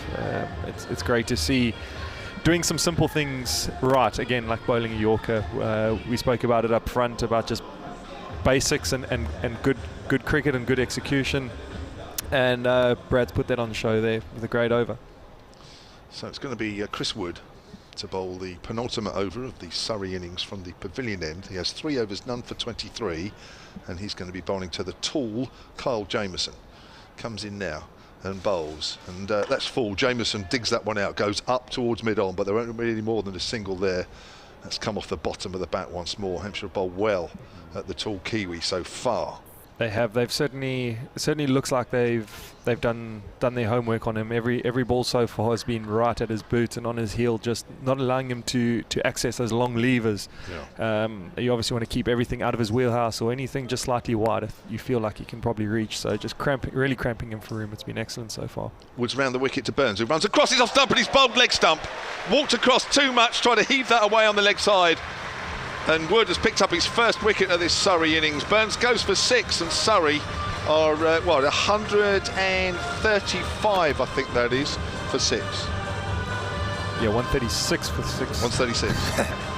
Scoreboard just done me there. Yeah, just with fine leg up there, and obviously Woody coming around the wicket. Burns thought he could access that short fine leg, get it over there, but Woody just nice full, nice and straight, and again executing a straight Yorker and reaping the rewards. It was interesting because Rory Burns opened last night and has come in a situation really that out there it looked unfamiliar to him. Yeah, it doesn't really suit him sort of coming in with that back end. So I wondered whether last night was to give him 20 overs to bat, but you've got Jackson Smith, and Smith played really well tonight. I'll tell you what, that 16th over from Curry is looking big now. Pope for 23 and then Smith for 59, and the runs have completely dried up since then. So for young Ben Geddes, bit of a job here, joining Kyle Jamieson out there in the middle. Inexperienced, only 19. This is only his 5th T20. Here comes Wood, bowls, and that's a good Yorker as well. It goes into the ground, goes through to Lewis McManus. That's a great delivery, that one. The crowd appreciated it as well. It's like a highlights reel, this, from Wood, isn't it? Absolutely brilliant. He's been in this situation many times, hasn't he, Carl? 136 T20 for him tonight. 2 times winner of the T20 competition as well, back in 2010, 2012. So he's been around a while in this form of cricket. Comes with a lot of experience, and he loves bowling. He loves bowling Yorkers. He always has. Comes in again and bowls. That's again full, and it's worked off the bottom inside edge down towards the fine leg. That'll only be a single. That's Joe Weatherly just to our left there, and Geddes is off the mark. 137 for 6. 2 balls left of the 19th. Can Hampshire keep Surrey below 150? Do you think that'd be psychological? Do you think the conditions that you've seen today or this evening, Kyle, below 150 is a good effort? Yeah, I think below 150 will be really as Wood bowls and wide and slow to Jamieson as he changes up there and he smothers it down to long off to Grandhome in, and almost a run out. Woody one hand out. Yes, psychologically I think so, especially on this field, and with the guys we've got, the 2 up front run really well. Preston, Weatherly, McManus coming in further down the order. We've got some really quick guys between the wickets, so it's going to be a case of batting 20 overs and say minimal risk, but just playing some good cricket, and should get us across the line. Now, interesting, isn't it? Fine leg has gone deep and deep square leg has come up, so this suggests it's got to be full, isn't it, off stump? It's probably going to be full at his feet, I think, again. There that is full. Yeah, it's good bowling, and it's only worked off the bottom of the bat up towards mid-on. I don't think they'll get 2 out of that. They don't. Just got to the fielder a little too quickly there. Brad Wheel up at deep mid-on. Good over. 140 for 6. Want to do. That square that comes up and then fine drops back is normally an indication that it's going to be a straight Yorker, because it's quite hard to get pace on it square of the wicket behind you. But how often we see an inside edge just fly down to fine leg. So yeah, with Scott coming up there, and that was probably the ball to go to, which he executed well, and only 1 off the over. Another fantastic over from Woody. He finishes his spell there, 4 overs, 1 for 28. Yeah, only 5 off it as well. Very well bowled. What's been fascinating is watching de Grandhome. From the moment that Jameson walked out there, he has been talking to the bowlers the whole time. Yeah, because he'll obviously know Mr. Jameson very, very well, and they have absolutely tied him up so far, Hampshire. Yep, they really have. What did he do last night? He got a quick fire 30, Jameson. Yeah, no balls at all. Yeah, just smashed everything. I think he was striking over 200 last night when I saw him. But as Carl said, he freed his levers up. They haven't tonight, as Wheel is in, and this is slammed down the ground by Jameson. Here is de Grandhome down below us, slides, flips the ball up to Fuller. Even that ball that really slightly missed, they've cramped him enough that he just hasn't got enough on it down the ground. So yeah, I think pretty clear plan here of just trying to take those levers away. Simple plan, hit him on the boot, and take all his power away. And only striking at 80 off last night, you're definitely going to take that.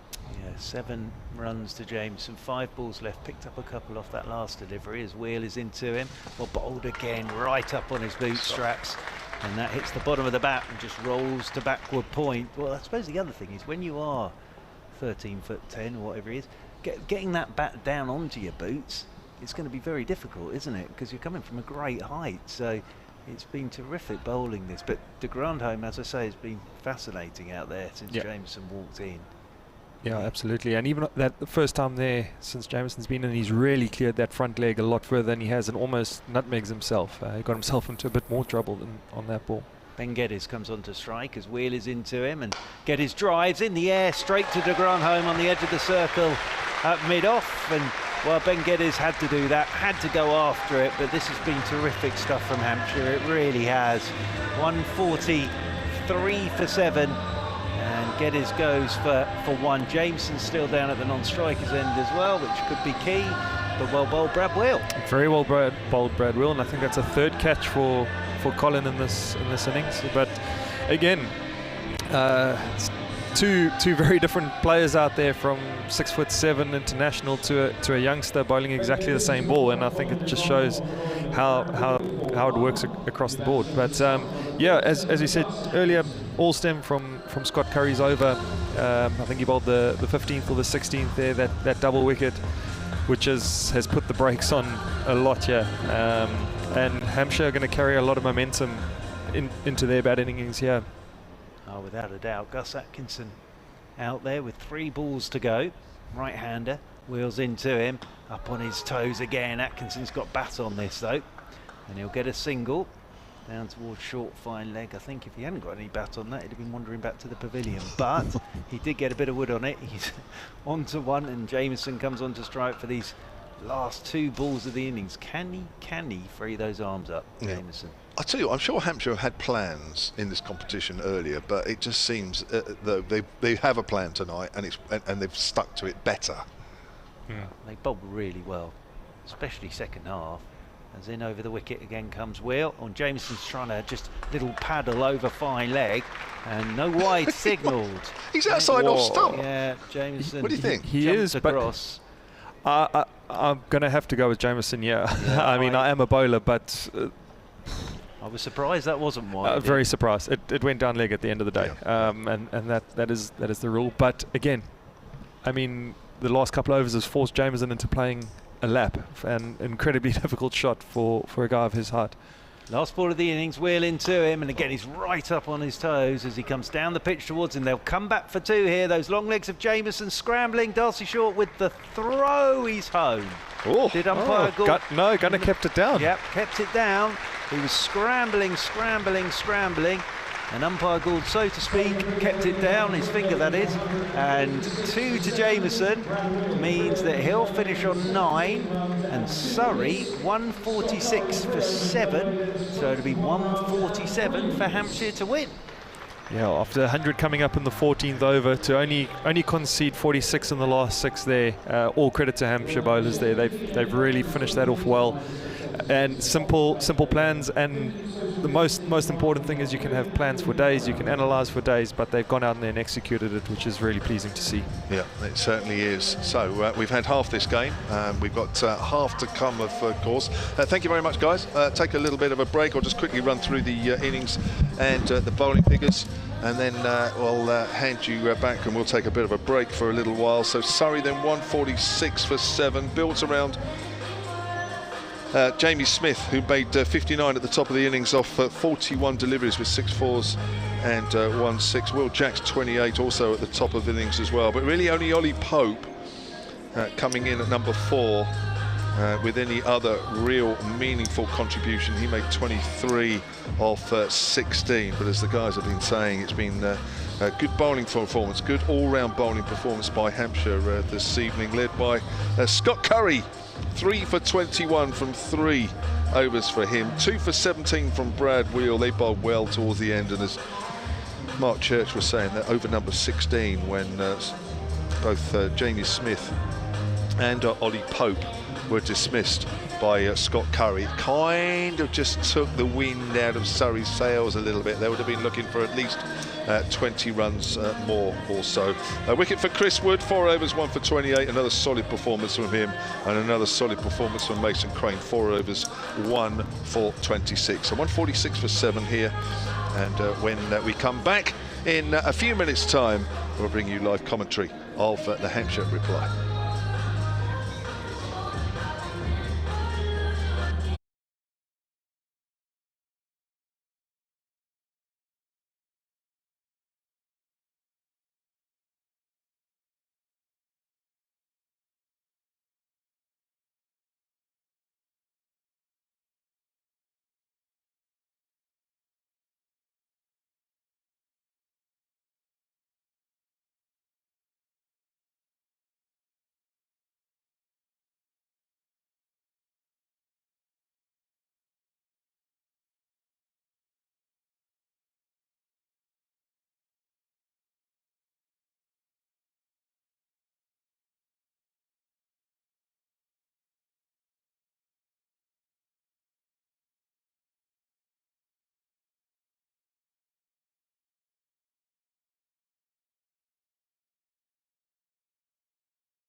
Absolutely happy to mention that, and good luck over the coming weeks and months as you recover. So glad to know that you're listening. Let's hope we can bring you a Hampshire victory. I'm Kevin James. A little later you'll hear from Hampshire fast bowler Kyle Abbott, who's with us for the whole 20 overs. He's just going to have a few overs off. Then he'll be back to give us his expert analysis. Mark Church from Surrey will be back in a few overs' time. But next to me to take you through the power play is Southern Vipers batter Emily Windsor. What do we reckon to that score, Emily? Do you know what? I still think that's a competitive total here. It's a very big boundary square. I think Hampshire need to go about this sensibly. I think from the offset here, you'd probably think Hampshire should chase this down. But with this Surrey bowling attack, Hampshire is still going to have to bat well and bat hard and grind, I think. I think Surrey ran well in periods. They ran a lot of twos. So I think it's vital that Hampshire try and match that and do the same. But this man, Carl Jamieson, who's opening the bowling, could be dangerous here for Surrey. As you spoke there, Emily, I've actually got a message from Andy Dawson, who's just taken a picture of him watching the live picture stream, and he says, I've escaped from hospital, sat watching the live stream, and he's sitting there with a Kyle Abbott shirt on his back. Yeah, Andy Dawson. So Carl's just had a look at that as well. So fantastic. Right, here we go then. 147 needed by Hampshire for just their second win of this group stages. Stay with us till the end. It promises to be exciting. Here's the Kiwi, Kyle Jamieson, the tool pace bowler from the pavilion end. Bowls to James Vince. It's outside off stump. Vince cracks out into the covers, doesn't time it, and can't find the gap. And that's a dot ball. That bowling just looks effortless, doesn't it, from Jamieson? He's such a tall man, and it just sort of dropped out there at pace. So I've not really seen him bowl, actually, so this is my first look at him. He got wickets here in the World Test Championship last week. 5 for 31 in the first innings and 2 for 30 in the second. From the pavilion end, comes into bowl to Vince once more. Hushed ground as Vince pushes forward. It's a length ball and plays that up a la 4-day championship style, really, up to mid-on, and there's no run. I think, though, Hampshire can afford to play not safely, and we don't want a too low-scoring power play. The power play will be important still, but we don't want to see reckless batting from them. I think proper shots on this wicket, chasing just 147, and they should chase this down, and with obviously good running in that as well. But if we lose wickets quickly here, that will then put Hampshire under pressure. Certainly will. Well, generally short, and Vince have got Hampshire off to reasonable starts. That's a drive on the up through mid-off, and that's going to be 4. That's beautifully timed. That didn't look a bad ball from Jamieson. In fact, it looked like it was angled into the right-hander. Proper cricket shot that as well, wasn't it? Just let the ball hit the bat. Jamieson bowling at pace, and over the rope it goes. Fantastic shot from James Vince. Just got a message here from John Ryan as well. He's watching and listening from Gibraltar. Great fielding and bowling display. Let's hope we don't get snookered chasing 147. Hampshire have knocked 4 of those runs off with that superb drive on the up off the front foot from James Vince. Here comes Jamieson again. Comes in, runs towards us and bowls. It's on the line of the pads. It's got off the top of the pads out on the leg side, and I'm sure that will be called a leg bye. Just waiting for it to be signalled. No, there's an inside edge onto it. Vince has 5. An attacking field here as well from Surrey. A slip in play, and you just feel when you're chasing less scores in T20 cricket that the only way Surrey are going to win this is if they pick up wickets. So got to be attacking. Rory Burns is the man at first slip. He usually snaffles a few there, so you don't want to be edging anything from Jamieson. I got an email actually the other day, and I know Roger Arthur listens quite a bit, so I'll read it out in a moment. That's cut away by short, but there was a man at deep backward point. I almost got excited there, thinking that had beat the infield and it was going for 4, but Laurie Evans is away to our left towards the tunnel area here at the Ageas, and it's just a single, 6 without loss. Roger Arthur did email the other day, but I know he listens to every single game, and it's about you actually, Emily. He said that Emily was very good on TMS last Sunday, and but I hope she stays with Solent. Very nice, isn't it? Don't think Kev wants me to stay. Certainly I do. I think he celebrated when he got rid of me for a day. I hope you were able to do both, but I know you're busy with a lot of cricket as well. Jamieson bowls, that's cut away by Vince. He's found the gap through extra cover. That'll be 4 more. That was a bit more of a gift, wasn't it? Yeah, I was going to say, wrong length, bit of width, and you don't want to do that to James Vince. His strength is through that offside, and he punished that delivery superbly. That's a fantastic start for Hampshire. 10 without loss in the first over. That is a good start. That's bonus, isn't it? Wasn't expecting that, even with Vince facing the majority of that over. Just to clear up the Bears situation with the two mascots up at Birmingham. Was it Carmen and Hugh Bears. So as one or two people have messaged in that it's Carmon Hugh Bears, which is what they all say out there, come on you Bears. That's why they're called Carmen and Hugh, which I didn't know because I've never really paid any attention to any mascot, but I've learned something. Thank you. So spin into the attack early here for Surrey. Spin can play a big role here at the Ageas Bowl. Two men outside the circle, a deep mid-wicket and a deep long on. Offside, field up to the left-handed Darcy Short. As Jack comes in, bowls, that's driven through the offside, or to the fielder. I got excited then. So did I. I thought he'd actually got it out the middle, but he hadn't really, had he? He certainly wound up a bit. The bat lift went up. In comes Jacks. Again to Short, the straighter this time. That's a fantastic shot. He's beat a Short extra cover. Mid-off does the chase, but he can't get there. Again, pure timing from Short. 4 runs to him. He moves to 5. 14 for none, Hampshire. And just a proper cricket shot as well, Emily, wasn't it? Nothing flashy about that one. Just over 140 runs in his 5 innings to date in this T20 competition. We're waiting for the big one. Jacks in again, bowls, that time at his pads. Will be no run the inner ring on that offside. He's not going to let any singles. Staggered field to stop that rotation of the strike. Better delivery though from Jacks to this field. In comes Jacks again to Short, width again. That's beat the fielder. He hasn't quite got that as well. I feel like the fielder is going to get there. Yes, he does. Hampshire running hard here. They come back for 3 comfortably. Great running from Hampshire. Short moves to 8. And the score, 17 without loss. Gus Atkinson running out towards the extra cover boundary there, away to our right. Just feel the crowd now. Because it's Hampshire batting, I guess, you can just feel them perhaps getting a little bit more interested into what's going out there in the middle. Or a few more beers they've had. Well, that's probably true. They're woken up. It's only taken them to 8:30. Change of field. There's a few listening to us, Emily, be careful. As James Vince, the right-hander, same field, a deep mid-wicket and a deep log on as he bowls to Vince. Forward in defence will be no run. Good delivery from Jacks. James Vince is another one that's sort of threatened, isn't he? Top score of 36 so far, 129 runs before today. In comes Jacks again to Vince. He's hit that down, and Jacks fields off his bowling. Another dot ball that finishes the over. 17 without loss, Hampshire after 2.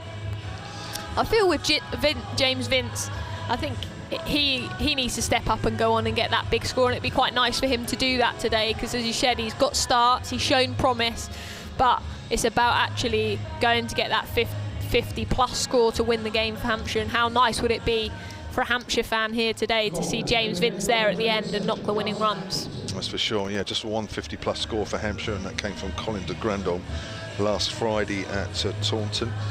I mean, Vince has had a steady tournament, hasn't he? Only one single figure score. That was on Friday night against Somerset. Other than that, he's got starts, but hasn't really been able to go on.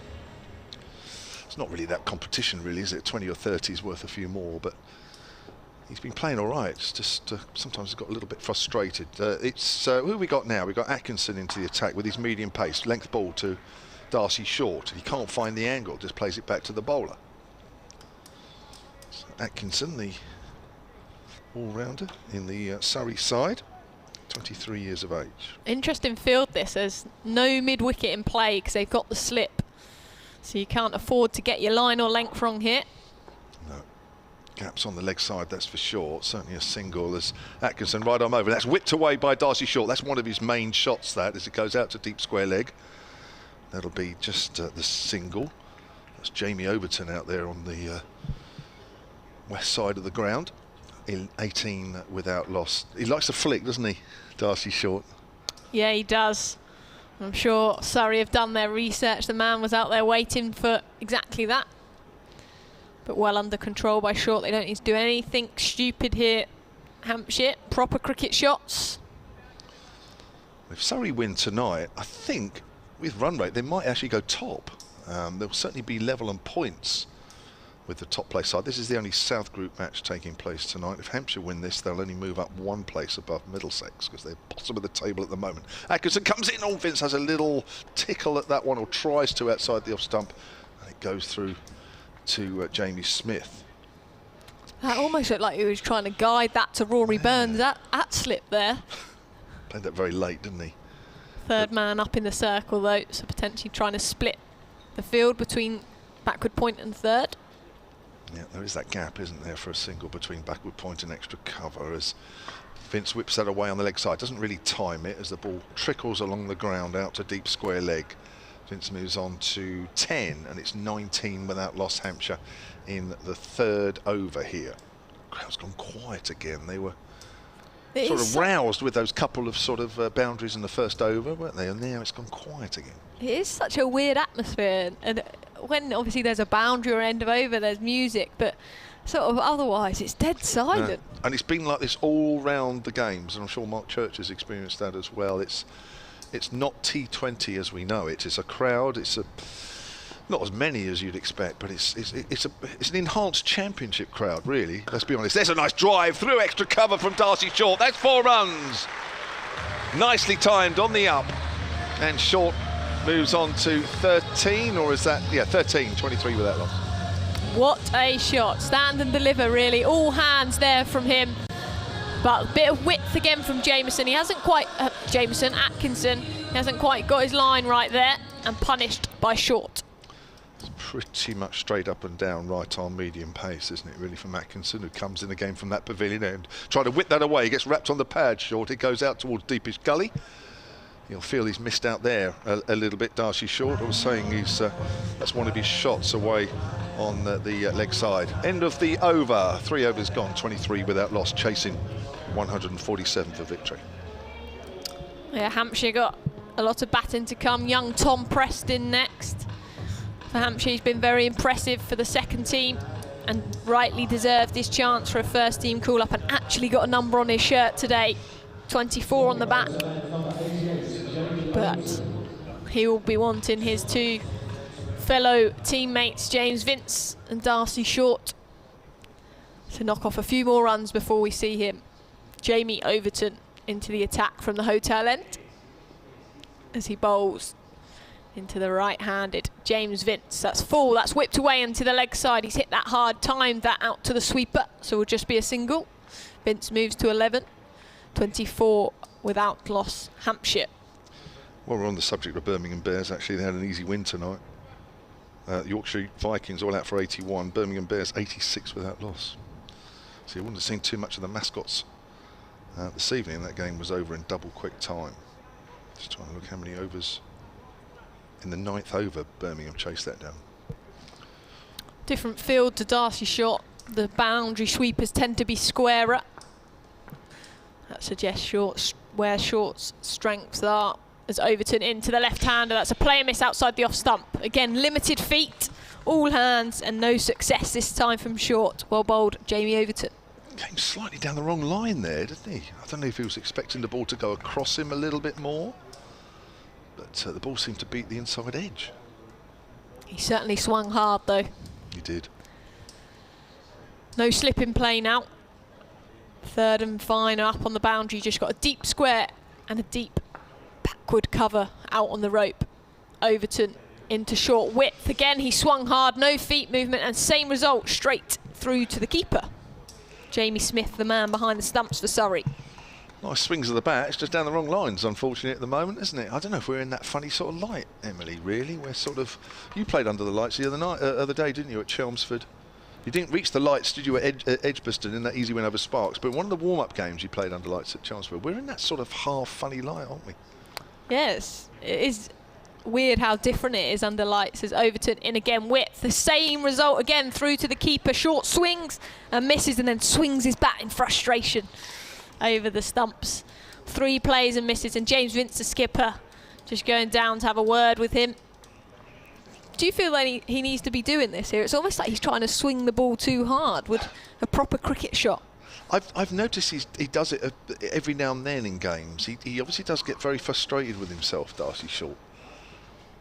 Overton, right arm round the wicket to the left-handed short. Full this time, that's hit back to him, caught and bowled. Fantastic shot, so 3 plays and misses. Then he gets a full toss and hits it straight back to the bowler. Jamie Overton has dismissed Short for 13. That's the first wicket gone for Hampshire, 24 for 1. Well, I don't think Jamie Overton meant to bowl a full toss, but I think he meant to bowl a ball right up there, because I know he knows that Darcy Short's swinging through the line. And I don't think he's gone for the Yorker there. He's actually slightly overdone it, but Short, I don't know, I just don't know if he's picking the ball up. Yeah, that was an interesting little spell there. But good, again, pressure from Overton, bowling 3 dot balls, and dot balls in T20 cricket does tend to bring wickets. So well bowled him. In comes the youngster Tom Prest. Very excited to see him here today. I'm sure his friends and family will be in the crowd today. His first home game in that Hampshire first team shirt. That's right, he's played no other first team cricket than that innings, batting at 3 the other night at Taunton. Lasted just 6 balls, only scored a single. They bowled well at him early on. They bowled line and length, didn't give him any room. And you know, listen, he's 18, he's playing T20 cricket. It's easy to panic at the best of times, but you just felt that having faced that many balls for only a single, maybe it might be different tonight. Here we go then. Overton into press, turned into the onside. That'll be him off the mark. And the clap from the Hampshire crowd knows it's his first home ground. 25 for 1 Hampshire at the end of the over. Fantastic over from Overton. Just 2 runs from it and the wicket. Just what Surrey needed there. So 4 overs gone, 25 for 1 here, Hampshire, chasing 147 set by Surrey earlier today. Surrey had 32 after the first 4 overs. Hadn't lost a wicket. The first 2 overs were quite slow from Surrey, and then this is when they were just starting to pick up the scoring rate. So yeah, it's a big innings for Prest tonight, isn't it, really? Mentioned it several times, the triple century scored for the second team earlier this month is not something you see very often, even in second team cricket. Only less than about a handful of players have done it over a number of decades. So who have we got? We've got Jameson back into the attack. That's interesting. That's a length ball to Prest. Can't find any angle as he plays that back to the bowler. And this will be interesting for him here. First test of first team cricket. You got an international bowler, fantastic bowler for New Zealand, Jameson, running in at him. So will be a real test for him. Will. But also he hasn't just scored that 300 for Hampshire. He scored in the 2s. He scored lots of runs. So he is a man in confidence. Obviously he'll be nervous stepping up to the first team. Yeah. But he sure knows how to score a run at the moment. It's interesting in batting him at 3, isn't it? I mean, they really are putting him right in the firing line, aren't they? They're not sort of hiding him at all. Here's Jameson then from the pavilion end. Bowls, it's another length ball. Preston's going to take a quick single. Throw comes in, it's missed. Field up at mid-off. Might have been interesting. He certainly put the fielder under pressure. The fielder, in the end, didn't respond. And interestingly, you said I wasn't down at Somerset. He had a few. They put pressure on him bowling length, and then those dot balls. Then he got out. So he looks like here he's going to try and be a little bit busier. Wants to rotate the strike, even if he can't find that boundary. Exactly right. Get James Vince back on strike, his captain. Vince has 11 to his name. 26 for 1 Hampshire. As Jameson comes in again and bowls to Vince, and Vince is on the back foot, steers that into the gap at point. Just found the gap to pick up a single. That's Overton diving to his right, throws the ball into the keeper, brings Pest back on strike. I feel a little bit nervous for him, I must admit. It's 18 years of age. God. Yeah, and I actually think the majority of his runs that he scored in second team cricket were actually in the longer format, so red ball cricket. So it's actually a different format as well.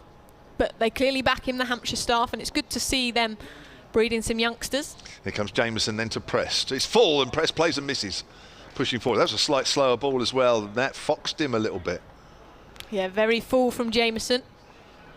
you feel he's nervous here as well, don't you? You can just see how he's moving about the crease. And I actually think, sort of as a player in that situation, you'd be searching for your first boundary, won't you? Or that ball that comes off the middle of the bat, and then you sort of just to sort of almost take that breath and relax into it. Yeah.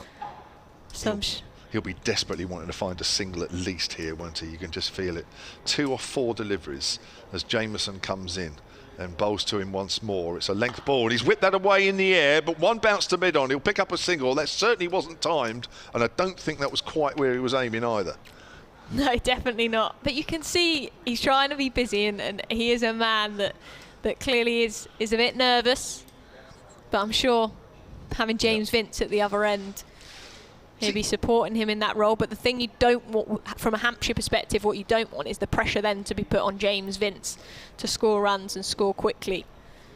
Well, I've seen you come in tight situations for the Vipers. I mean, similar situation to Prest is in now. We'll come back to that as Jameson comes into James Vince. Vince drives on the up, and he's found the gap wide and mid-off. That takes the pressure off a little bit. That's a beautiful shot. That's twice now he's hit Jameson on the up through the covers, and both times have resulted in boundaries. Vince moves on to 16, 32 for 1 at the end of the 5th. I mean, you come in tight situations late in one-day games. I mean, what do you think? Because you don't want to put yourself under pressure when you come in. No, I think sometimes you can think too much. If you're in with a set batter, your sort of role is to really get them on strike in one-day games, but also you don't want to be too defensive. If the ball is in your arc and you know where your scoring arc is, to be positive and play through those, play your shots. And I think for me, and I'm sure it is the same with a lot of other batters, is to be positive when you get to the crease. So in comes Overton for his second over, rightly deserved second over, bowls to Press. That's down the leg side, taken by the keeper. I think that's hit him on the pad because that is not called a wide. Must have been a glancing blow. You can hear some people in the crowd shouting. I think they want a wide for that. But I think Press just needs to be positive here, and he's got nothing to lose really. He's 18 years of age. He's got a lot of time ahead of him, and what happens out here is not going to shape his future. Hampshire clearly back him to be putting him in this situation, but they've given him an opportunity, that's for sure. As Overton in for Press, short delivery, and he's tried to pull that, and it's gone through to the keeper Smith. So a bit of pressure again on Prest here. 3 off the 7 deliveries, 32 for 1 Hampshire.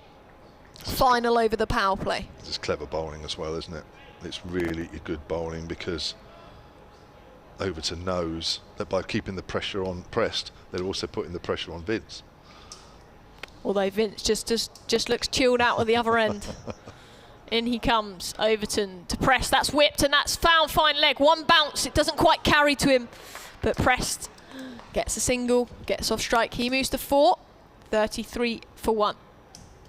Very quiet crowd at the moment. They know the situation. You've got a mixture, as I was saying earlier, you haven't got a typical T20 crowd here. You've got a mixture of members who are very knowledgeable, quite understand the situation out there, and also a lot of passport holders. They bought tickets for all the home T20s, so they'll be fairly knowledgeable as well. In comes Overton to James Vince, who's on the 16 off 12 of balls, and that's pushed out into the offside. They come through for a single. I'm sure Surrey will be very happy with that end result, to be bowling to Prest again at this stage. 34 for 1.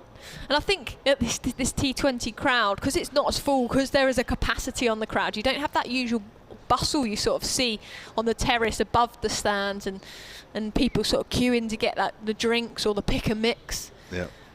People are in their seats, drawn to this. Overton over as he bowls, and he's tried to ramp that. Another dot ball through to the keeper, and Prest on 4 of 9 deliveries now. Pressure's on him here. It is, yeah. It's a quiet over, and it's a quiet crowd as well. There's only 2 runs come off this over, and there's only 1 ball left of it. So Hampshire started the power play well. The first 3 overs, they were on top, and then after losing the wicket of short, Surrey have pulled it back. In comes Overton again to Press. That's racked him on the pad. They're appealing. Not out is the call. No run, and that's a fantastic over again from Jamie Overton. That's 6 overs gone. He's bowled 2 overs, just the 4 runs and a wicket. So that is an excellent end to the power play from Jamie Overton. 34 for 1 Hampshire, and Surrey at the same stage with 53 for 1. Yeah, well, that wasn't good, but again, it's a learning curve, and if this is what Hampshire want to be doing, then that's fine, and you have to accept that you're going to get some quiet overs where you try and work out, or the youngster works out how to play in these situations. I mean, he's one thing's for sure, he's learning more out there in this 1 over than he will do in probably 20 second team games. Yeah, definitely, and I think it will probably also show him the level of cricket it is at first team, and you're only going to learn by being put in those positions as well, and he's got the batters, he's got the experience around him to hopefully guide him through. Moriarty, the left arm spinner, is on at the pavilion end, and Vince just tries to find some room but can't beat the fielder backward of point, and I think that's a substitute fielder on there at the moment for Surrey. So the score is 34 for 1, and I think Emily's going to take a bit of a break. Emily will be back shortly. Moriarty in again as well. That's pulled away hard by Vince, but along the ground, straight to the fielder away on our left. So 35 for 1 now, Hampshire, with Vince on 18. That's come off just 15 deliveries, but it brings young Tom Prest back on strike. What is he going to do during this over? Slightly different pace, of course, the slower bowler. Prest gives himself some room and hits it past extra cover. Has he got enough on it to beat mid-off? He hasn't quite. It's a good diving stop up at the top end of the ground, but Prest will pick up 2, and by far and away his strongest shot of his innings so far. Welcome back to Mark Church and also to Kyle Abbott. Nice to see that shot. It's good to be back. Yeah, really nice. He's just got a bit stuck there in the last over or two against some pace, but I'm sure that will settle the nerves. Moriarty bowls to Prest, gives himself some room, ball follows him, and he just works that out via an inside edge onto the pad on the leg side. But it's a single, keeping the scoreboard ticking along. That's good to see. 7 he moves on, 238 for 1 in the 7th. Yeah, no need to panic here for Hampshire. Got plenty of wickets in the bank, and then just behind Duckworth Lewis. It's always a good indication when chasing a score down. Moriarty then fired in, and Vince gives himself some room and cracks that away through the covers off the back foot, but there is a man out deep. That'll be Overton, who likes to field out in the deep, away from everybody else. Good man for the social distancing. 39 for 1. Don't have to worry about social distancing where he's fielding, that's for sure. As Moriarty comes in again and bowls. Down the wicket comes Prest in the air, but just wide of extra cover. Overton comes round to his right, throws at the bowler's end, to Vince's end, but a comfortable 2 there, and Prest moves on to 9. 41 for 1, better over for Hampshire. Yeah, a lot better, but I was just looking at the 2 batsmen. Obviously James Vince, who's been at the club now for so many years, and a vastly experienced player with Prest, who's just starting off. I mean, Jamo, you'd remember the days where Vince was probably out there with Neil McKenzie, Dimi Mascarenas, Nick Pothis, and probably just seemed like just the other day. So I know in a situation like this, James will be there calming Presty down and getting him through it. But a couple of those shots there now, hopefully gets into a little bit of rhythm against the spin here and just starts ticking over. Gareth Batty into the attack, the captain to bowl the 8th over. This is where having a target comes into play. I know it's an obvious thing to say, but you look at what Surrey were on after 8:65 as Batty is in to Vince, bowls him. Oh, Gareth Batty has got one through James Vince with his first delivery. Vince lay back to late cut, and it's back onto his stumps, and Vince goes for 19. That is a big wicket for Surrey at this stage. Massive wicket for Surrey. It looked like it was just a little bit too full to cut for James Vince. Skidded through and straight into the stumps. It's a big blow, especially in a chase like this. 41 for 2. The big wicket of James Vince. And gone in the 8th over. First delivery from Gareth Batty. But yeah, what I was saying was, setting a target is always quite tough. What do we need to get? But Hampshire know what they need to get, but losing that wicket, the calming influence of James Vince at this point is a blow for Hampshire. Gareth Batty bowled beautifully again in the competition this summer. And Hampshire 41 for 2. And Mr. de Grandhomme is out there in the middle. Well, this should be fun. Well, I can't really see his hair, unfortunately, from this distance now. But you're disappointed. I am. Well, the 2 of them are out there now. The 2 mulleted men are together, aren't they? So Gareth Batty comes in over the wicket to de Grandhomme, and first ball he's just whipping it down the ground to Conor McCurr, who's down there. I'm not quite sure who he's on for. I'll try and work that one out, but Conor McCurr down there, back from his loan period at Derbyshire. Conor McCurr, so he's down there at the moment doing the fielding duties at long on as Batty over the wicket he comes once again. Reverse sweep is out here from Prest. He doesn't really get anything on it, but he'll get a single, and the tall figure of Jameson comes round to do the fielding, and that'll be one more to the total. De Grandhomme, right-handed of course. Over the wicket comes Batty once again, and de Grandhomme hasn't got hold of this at all, trying to sling it over the leg side, made a horrible noise off his bat, and it goes down to Conor McCurr down below us. Well, these boundaries are a little bit bigger than they were at Taunton. I know one of his sixes at Taunton would have cleared the ground here anyway, but you've still got to middle everything you hit here. If you're going to go big, you've got to middle it. Batty is in once more, and reverse sweep is out from Press once again. No. Oh, they've gone for the single, and de Grandhomme is home. Had the throw been a bit tighter from Jameson, de Grandhomme would have been in trouble, but they're through for the single. But that was tight. That was really tight. I thought he hit that too well, straight to the fielder. I thought it was too risky, a single. Got away with it.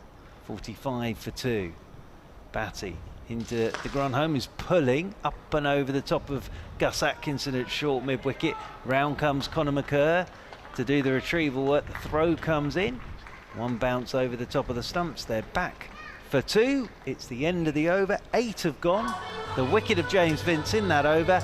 And Hampshire 47 for 2. Carl Abbott, it's got the feeling that we could be going to the bitter end here. Yeah, absolutely. You spot on.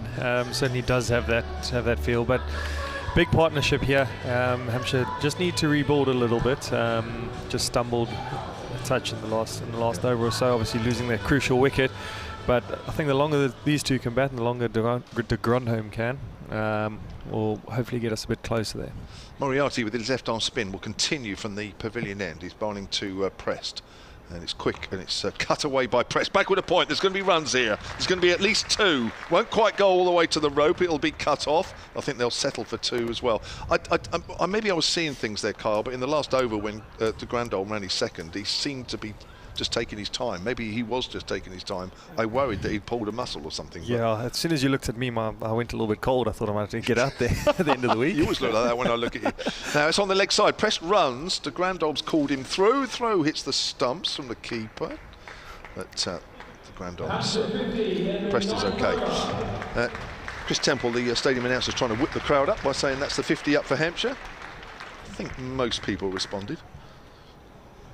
As de Grandhomme's just taking his guard here. 50 up in the 9th over. Remember, Hampshire chasing 147.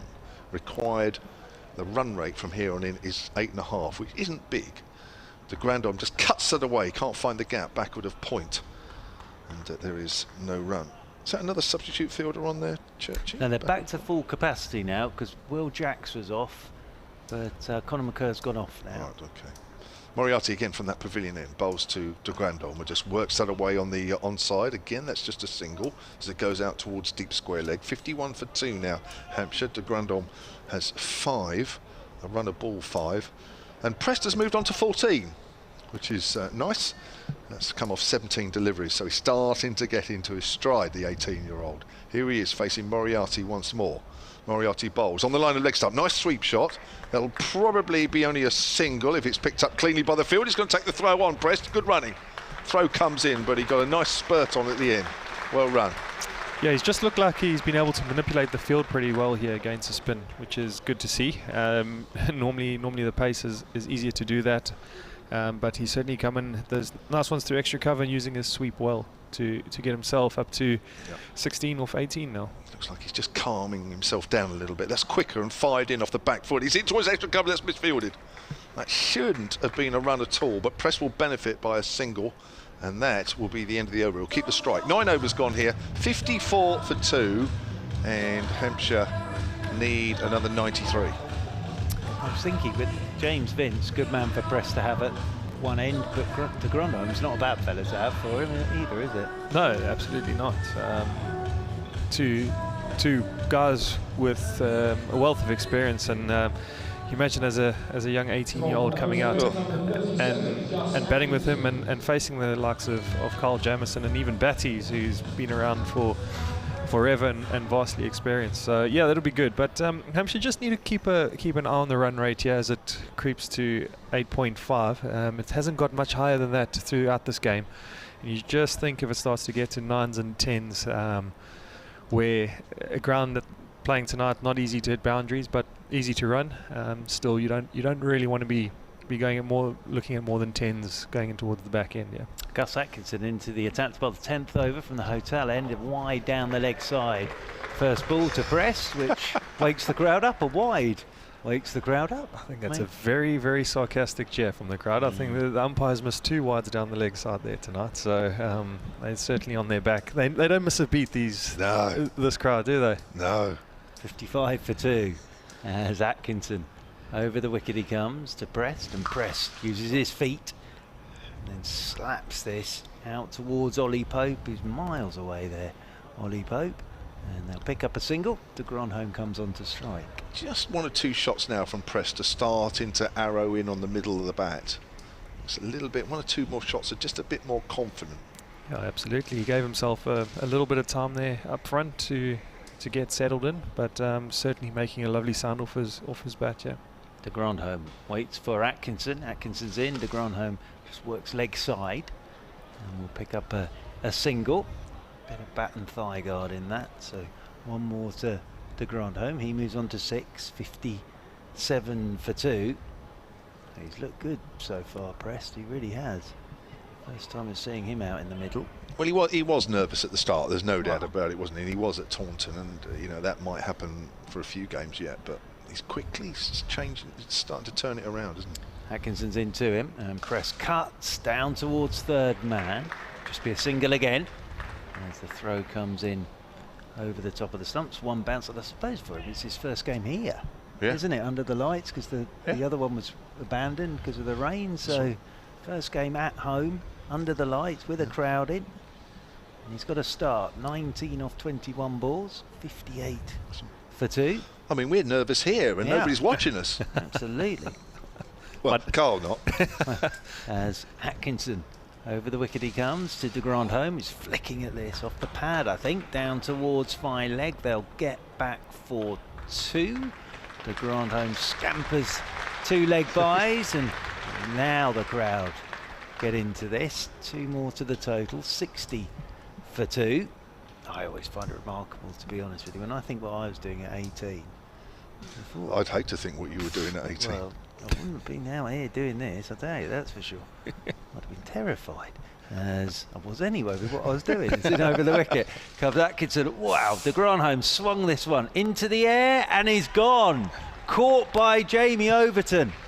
He jumped outside his off stump and then took it off his hip and got a fair amount of that, but Jamie Overton's come sprinting in to take a very good catch, and that's a big wicket again for Surrey. De Grandhomme's gone for 6. Hampshire, Kyle Abbott 60 for 3.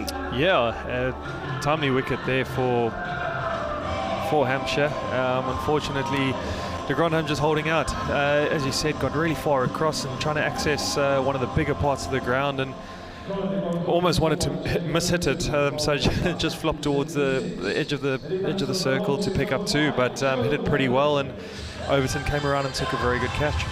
Unfortunately for me, when you're looking to chase, it's a half-decent total. It's nothing special, but it's all right, isn't it? The 3 guys I back are already back in the hutch. Short for 13, Vince for 19, De Grandhomme for 6. For me, they're your 3 bankers, and they're gone. And I suppose as well, it puts a little bit of extra pressure on the young man, Mr. Press, that we were just talking about. But Gus Atkinson with the wicket. Good catch that from Jamie Overton. Yep. 60 for 3. Weatherly's out there, they cross, so Prest is back onto strike on 19, and Atkinson's short one. Prest looks to hook, goes past the edge, taken by Jamie Smith up above his right shoulder. Good over that from Gus Atkinson. 6 off it, and the big wicket of Colin de Grandhomme. So halfway point for Hampshire Hawks, 60 for 3 at halfway. Just to give you an idea, Surrey was 77 for 2 after 10. Huge blow, that, isn't it? I think that's a disappointing. Do you think that's a disappointing 10 overs? I think it is. Although the comparison, I thought Surrey might have been a bit further ahead. As you said, 77, but the 3 wickets, JMO's, as you said earlier, the big and 3 big wickets for Hampshire is going to be the concerning part in this chase. 3 of their senior men, 2 of the overseas, and the captain. Moriarty to continue from the pavilion end with his left arm spin, and Weatherly goes aerial over extra cover. That's a nice start to his innings. The ball's just plugged again in the outfield, which it has done on many occasions this evening. On another occasion with the sunshine out, that would have gone all the way. They've run 3. That's even better running. Good shot, better running. Lovely start, as though he's been out there for 10 overs already. He's just come in and hit it with the spin, lofted it over, and picked himself up 3. I must admit, Joe's T20 game has come on a long way in the last 12 months or so. As Moriarty bowls and press, hits that down the ground to long off, where they'll only get a single. Joe's done a hell of a lot of work in the off season and that, and a couple of warm-up games, and he's shown glimpses of it through this competition, where he's come a long way. He's got such a tough job in our 4-day side, opening the batting. I think he really enjoys letting loose. Here he is facing Moriarty, comes down the wicket and works that away on the onside towards deep mid-wicket, along the ground, perfectly safe, but only a single. 65 for 3. Came into this game with 161 runs in this competition this year. Strike rate a fraction under 130, which isn't bad. It's slightly better than his overall career best strike rate. So, as you say, Carl, he is improving. As Prest faces Moriarty, he's bowled, is he? Yes, he is. Trying to heave across the line on the leg side, and the ball's hit the base of the leg stump. Fired in by Moriarty once more. Prest deceived. He goes for 20. Hampshire 65 for 4. Yeah, that's another very important wicket for Surrey, as Prest was just starting to find his way out there. He's gone for 20. Disappointing a little bit, really. Maybe just done with a slight with the extra pace fraction, but he definitely came across the line there. Straightest delivery, and he's looking to work that away towards mid-wicket.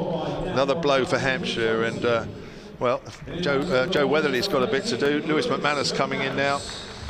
Needs to be a partnership between these two, that's for sure. Otherwise, this game's not going to be close. Yeah, as I said earlier, talking about Hampshire's batting, I feel like this is sort of the engine room in the middle order here between Joe, Louis, and Fuller coming in next. Guys that have been around for a long time, and great occasion where the top order haven't done the work, and an opportunity where a game that's really not far out of reach at 8 and over. A great opportunity to see the team home and to get some confidence in themselves.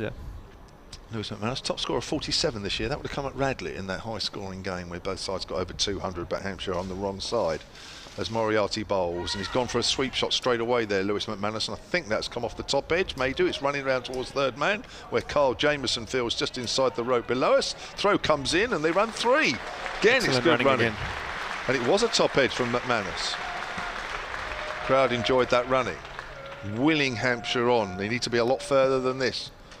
Already lost 4 wickets, which is not ideal. Just over halfway in this reply. They still need 79. Hampshire is 68 for 4, and Weatherly's back on strike. Moriarty has been firing the ball in generally. That's fired in again on the leg stump, but Weatherly works that into the gap at mid-wicket. But there'll be no more than 1 run. Weatherly moves on to 5, 69 for 4 now, and that's 11 overs completed, and 9 remain. Hampshire needs 78, and that run rate Carl required is hovering around the late 8s. It is just hovering there, and as you'll find now, as the game gets into these death overs, every dot is going to go up quite a bit, and you find very quickly that's going to hop to 9.5 and 10s if Hampshire don't get on top of it. But looking at Duckworth Lewis again, only 11 runs behind, which in a normal game I'd say is not much. In this sort of game, where scoring hasn't been easy, that obviously becomes a lot more. But 4 wickets down, you just feel if Surrey can get 1 more here, then Hampshire are really under pressure. Batty from the hotel end into Weatherly to start the 12th over, because I don't get out very much these days. Do you know Nobody does. Do you know what I've really enjoyed? The running between the wickets tonight. I thought it's been absolutely tremendous from both sides this evening. That is like a night out for me, the running between the wickets at the moment, as Gareth Batty will come in over the wicket to McManus.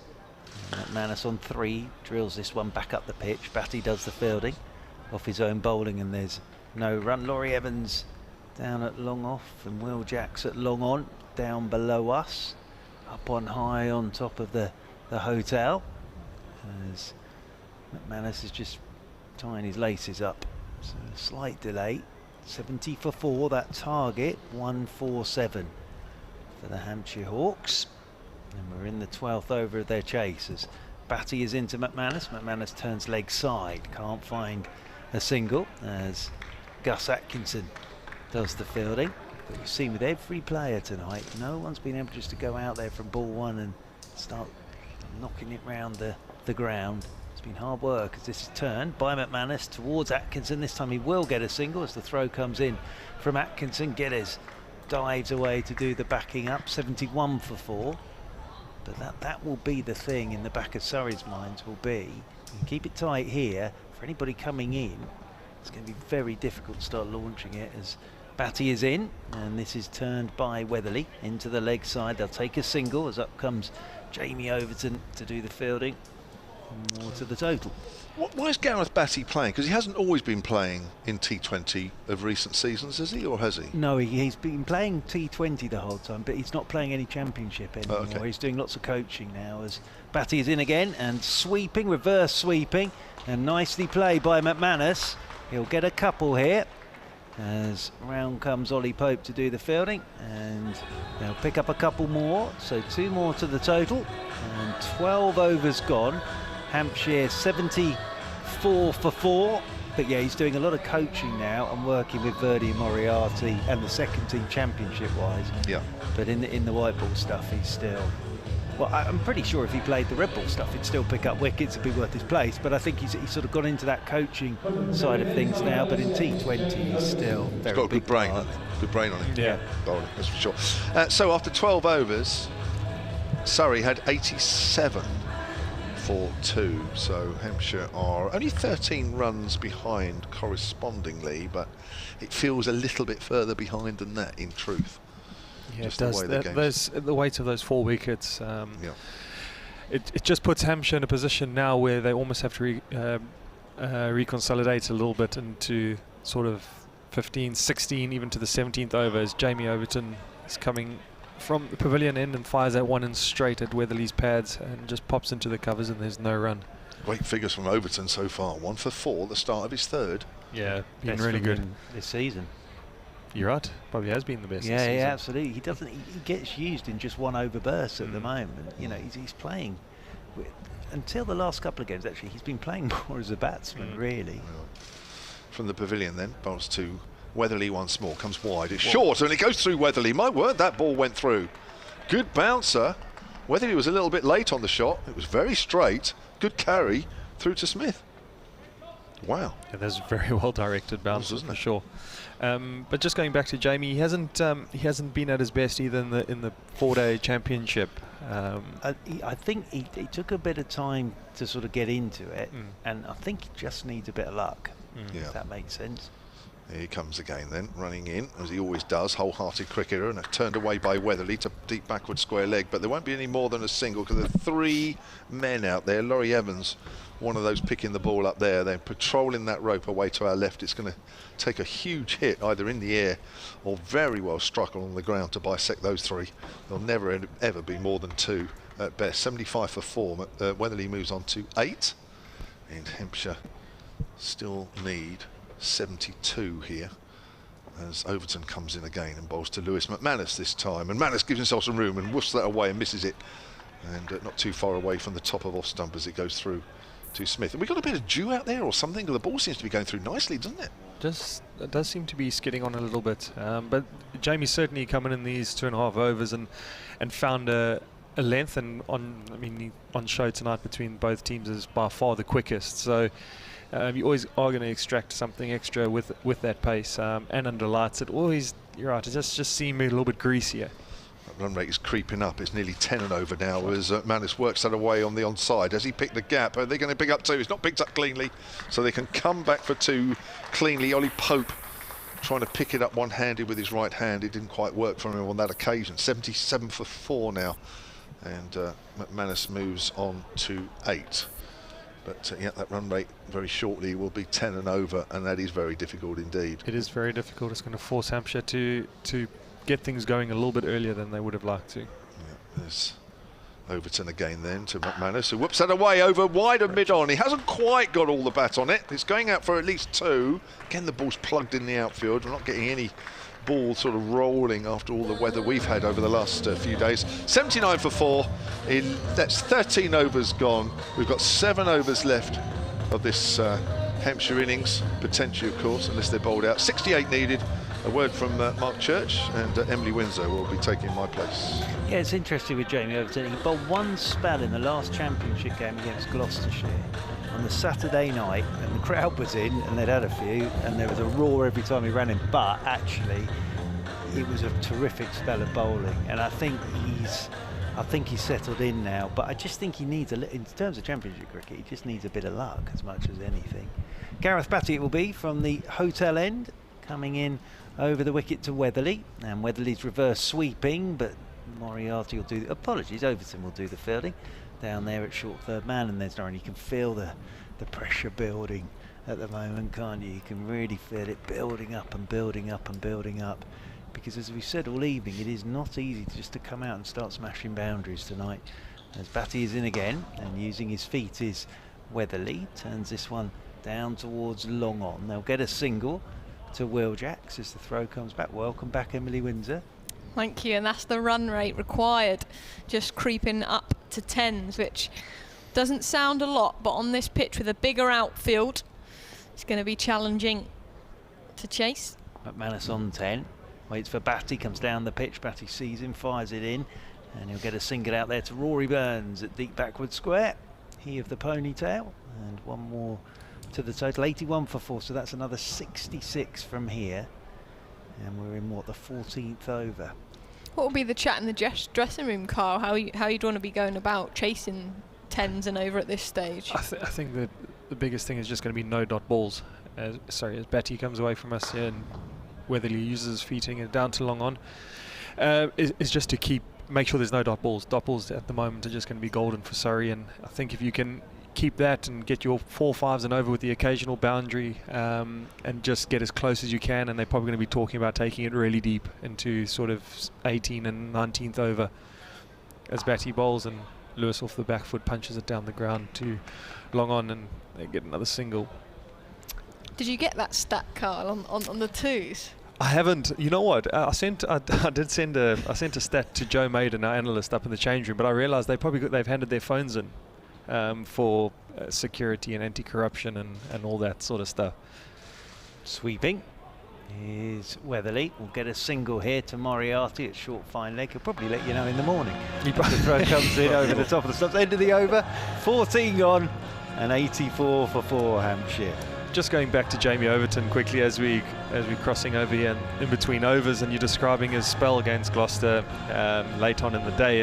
I can almost picture that back when he was with Somerset, sort of come 4:05 o'clock when they were 17, 18 Thatchers deep in the crowd, and the 2 Overtons were bowling from each end, certainly creating an atmosphere, and it's he certainly bowled some of the best and quickest spells I've seen around there.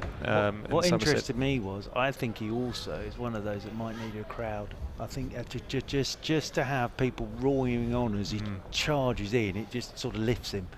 In comes Overton then for his final over. He bowls to Weatherly, that's driven down the ground, that's driven hard, fantastic shot, straight back past him. That ruined Overton's bowling figures. Weatherly moves to 15, 88 for 4 Hampshire, a much needed boundary.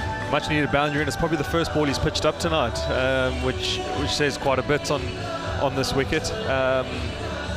So yeah, great shot. Weatherly just clearing that front leg and playing a wonderful shot straight back down the ground. In comes Overton. Again then to Weatherly, shorter this time, pulled away into the leg side. There's a man out there. Wow, what a catch! That was a diving catch to his right.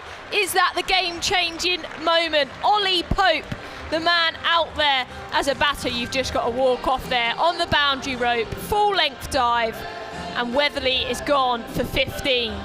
Well, that is an unbelievable catch. In this situation, under these lights, that's come hard and flat, and he's gone horizontal in the air. Fantastic catch, and as you say, wicket at this time, could it be a crucial moment?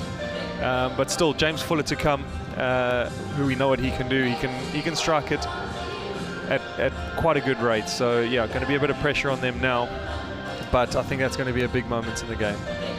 Yeah, and what a game change, what a catch. I really hope that's on a camera somewhere, because that needs to be replayed. That was hit hard, a short ball from Overton. And wow, out of nowhere flew Ollie Pope. I thought that was going for 6, flat. I thought that was going flat for 6, and Ollie Pope, he didn't have a lot of room to work with. That was the other thing, he was just inside the boundary rope. That is an outstanding catch. The ball was bowled at 90 mile an hour, and I think it came off the bat to double that, flat and square, and Simon was taking cover in the groundsman shed before Ollie Pope got in the way. So 88 for 5 now, Hampshire.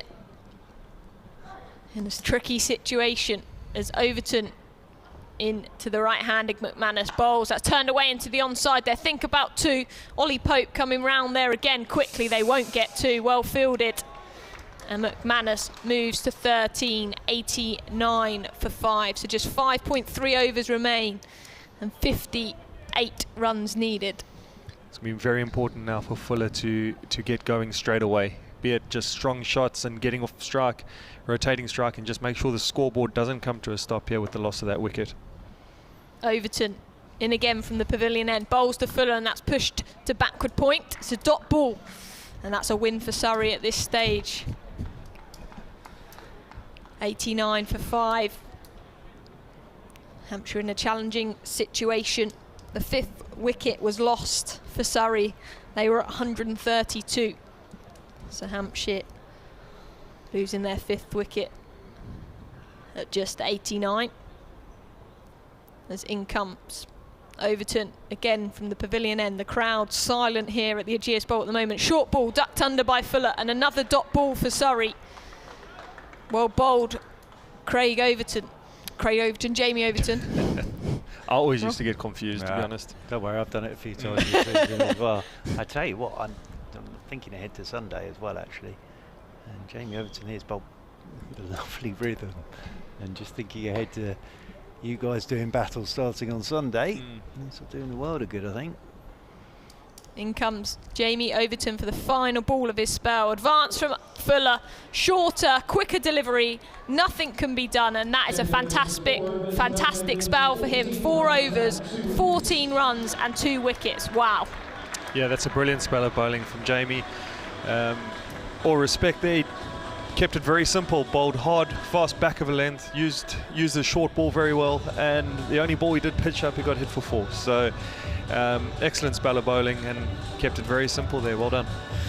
Well, Kyle Jameson coming into the attack now, so this might not get any easier, I suppose. A bit of pace on it, he might take a bit off, but we've just seen what Overton's been doing. But that's outstanding figures for Jamie Overton. 2 for 14 off his 4, a couple of crucial wickets. That catch from Ollie Pope, wow, that was something else. There has to be a camera on that, surely. Well, I hope so, because it was ridiculous, frankly. As Jameson from the hotel end, 16th over, coming into McManus, and McManus knocks this one down to backward point. They'll take the single. What was a better catch, Churchy? Tom Curran, that one earlier in the T20 competition. Oh yes, that was a good one, wasn't it? Running Ollie back, Pope. Wasn't it? I think Ollie Pope's, because that was travelling at night, under lights, flat. He absolutely nailed it. I thought, genuinely thought that 6, and then like Superman in his heyday. I don't know how the ball didn't take him over the boundary line with him, to be honest. It was a terrific bit of work, it really was. Fuller waits for Jameson, and Fuller's chipped this one in the air into the leg side. They'll think about 2, but Burns comes up. Fuller actually slips at the non-striker's end. So boundaries are completely dried up. 91 for 5. And It's just starting to look like quite a big mountain here for Hampshire to climb. Even with that single, the run rate is still going up as each ball goes by. it's been good stuff from Surrey. As I say, kept that boundary count down. They've fielded brilliantly, as did Hampshire. I'm such a boring man, but what I've really enjoyed tonight is the running between the wickets and the sweepers on the boundaries. As in over the wicket comes Jameson and drilled straight back down the ground by McManus and hits Fuller at the non-striker's end. That might tell you what's going to happen tonight now. 92 for 5 because McManus drilled that, but he's hit his partner at the other end. So Might wake him up. well, yeah, there is that as well. And that, I don't think he could have got out the way of that Fuller, even if he'd wanted to, really. Interestingly there as well, Jameson having a few words, it looks like, but to McManus. Probably saved him 4, he said. Thanks very much. Yeah. But just looking at this field here with 3 back on the leg side, fine leg, deep square, cow corner, and then third man and extra cover back on the offside. I wouldn't expect anything pitched up here to Fuller. If it's going to be probably into the wicket and a bit short as Jamieson comes in, runs away from us, and it is short and slow. Fuller backs away and carves it over extra cover, and they come back for 2. Well read, Mr. Abbott. And 2 more to the total. It's Ollie Pope again, though. He's everywhere at the moment, Ollie Pope. He's doing a bit of, as you said, he'll get his 10,000 steps up out there. Well, if you added up what Jamie Smith did with his running between the wickets and Ollie Pope, well, with his running between the wickets and the ground he's made up today, and Darcy Short probably did about 50,000 steps out there as well. Done ultra marathon this evening as Jameson is in over the wicket, and this one's he's returned the compliment. Fuller smashed it straight back at McManus. It's hit McManus on the foot. It's hit the stumps at the bowler's end. Fuller's been sent back. Jameson with the throw, and after all of that, that's a dot ball, everybody. That had a bit of everything, but he's returned the compliment. He smacked it straight back at McManus. It's hit the stumps, and then the throw's coming now. Gareth Batty's saying something to Ian Gould. He's asking if that's He's out, asking isn't if he? it's out because it's come off Lewis onto the stumps. That's definitely not out. I don't think it's not. No. But it was, well, as dot balls go, that was a very eventful dot ball. I'm very grateful you were on the mark for that one. I don't think I could have got everything out in time. It's a good touch from Lewis, Wow. though, really, wasn't Wow. it? He brought that down nicely. Well, it's the fact that he did it to Fuller a couple of balls earlier. Yeah. Smash that back as over the wicket once more comes Jameson, and this is outside the off stump and thick outside edge down to third man as the throw comes in, and one bounce over the top of the stumps. There's been some great moments tonight, 95 for 5, but I think up there for me will be the moment that dear old Brad Will bowled that full bunger to Jameson, hit him on the glove. Paul Steele ran out, the physio, went to Rory Bird, went no, the other one. That was Brilliant moment that. But yeah, good over from Jameson again, and this is looking a very tall order now for Hampshire, isn't it? Do you know what? I feel like that's a physio's moment of fame, isn't it? When they get the opportunity to be out there with their bag, they want to run up into that pitch and show off, don't they? And he totally got that up. I remember a quarter-final against Lancashire here in the 50-over comp in 2019. Jimmy Anderson got hit on the knee, and the Lancashire physio came out, and for whatever reason, James Clegg, our physio, ran out, and all he did was kneel to the side, and there's this great picture doing absolutely nothing, but we just keep heckling him because he's an English bowler, English legend. You wanted to get out there, and he did absolutely nothing, but he just knelt there next to him. In comes Atkinson now to Fuller, bowls, and that's played up to long on, will just be a single. McManus is running quickly, he comes back for 2. That is great running. He puts the fielder under pressure, not picked up cleanly. That's what Hampshire need at this stage, as the boundaries are hard to come by. And Fuller moves to 6, 97 for 5. That, I'm sure Cleggy would love you for telling that story on air. The great thing is, Paul Steele is one of the best in the business, one of the loveliest blokes you could ever wish to meet. He's also from New Zealand, so he knows which one Jameson is and which one Burns is. But you can't exactly miss James. Exactly. That's the hunt and give it away. Burns with his ponytail. Atkinson, the right-hander, into Fuller, sets himself. He's hit that same place, down the ground. Will McManus take 2? He doesn't this time. Fuller slips again, and he picks up a single. Fuller will move to 7, 98 for 5. So 3.4 overs remain and 49 required here for Hampshire. We haven't had a boundary for a while, have we? They've kept that boundary count down very well tonight, Surrey. In comes Atkinson again from the pavilion end. 3 off the over so far. He bowls, and that's played out to mid-wicket. Pope comes in, steaming in quickly. They think about 2, but there is no 2, so just a single. And McManus throws his bat in frustration there. Seemed like a little bit of frustration. I think he thought that was in his slot and looking to clear the front leg and get it over mid-wicket, but didn't quite get it. It just hasn't been that pitch tonight to hit through the line and play those sorts of shots, unfortunately. 99 for 5 then. Hampshire requiring 147. In comes Atkinson to Fuller. Shorter, doesn't get hold of it and just rolls out into the onside. Another single. And that's Hampshire's 100 up.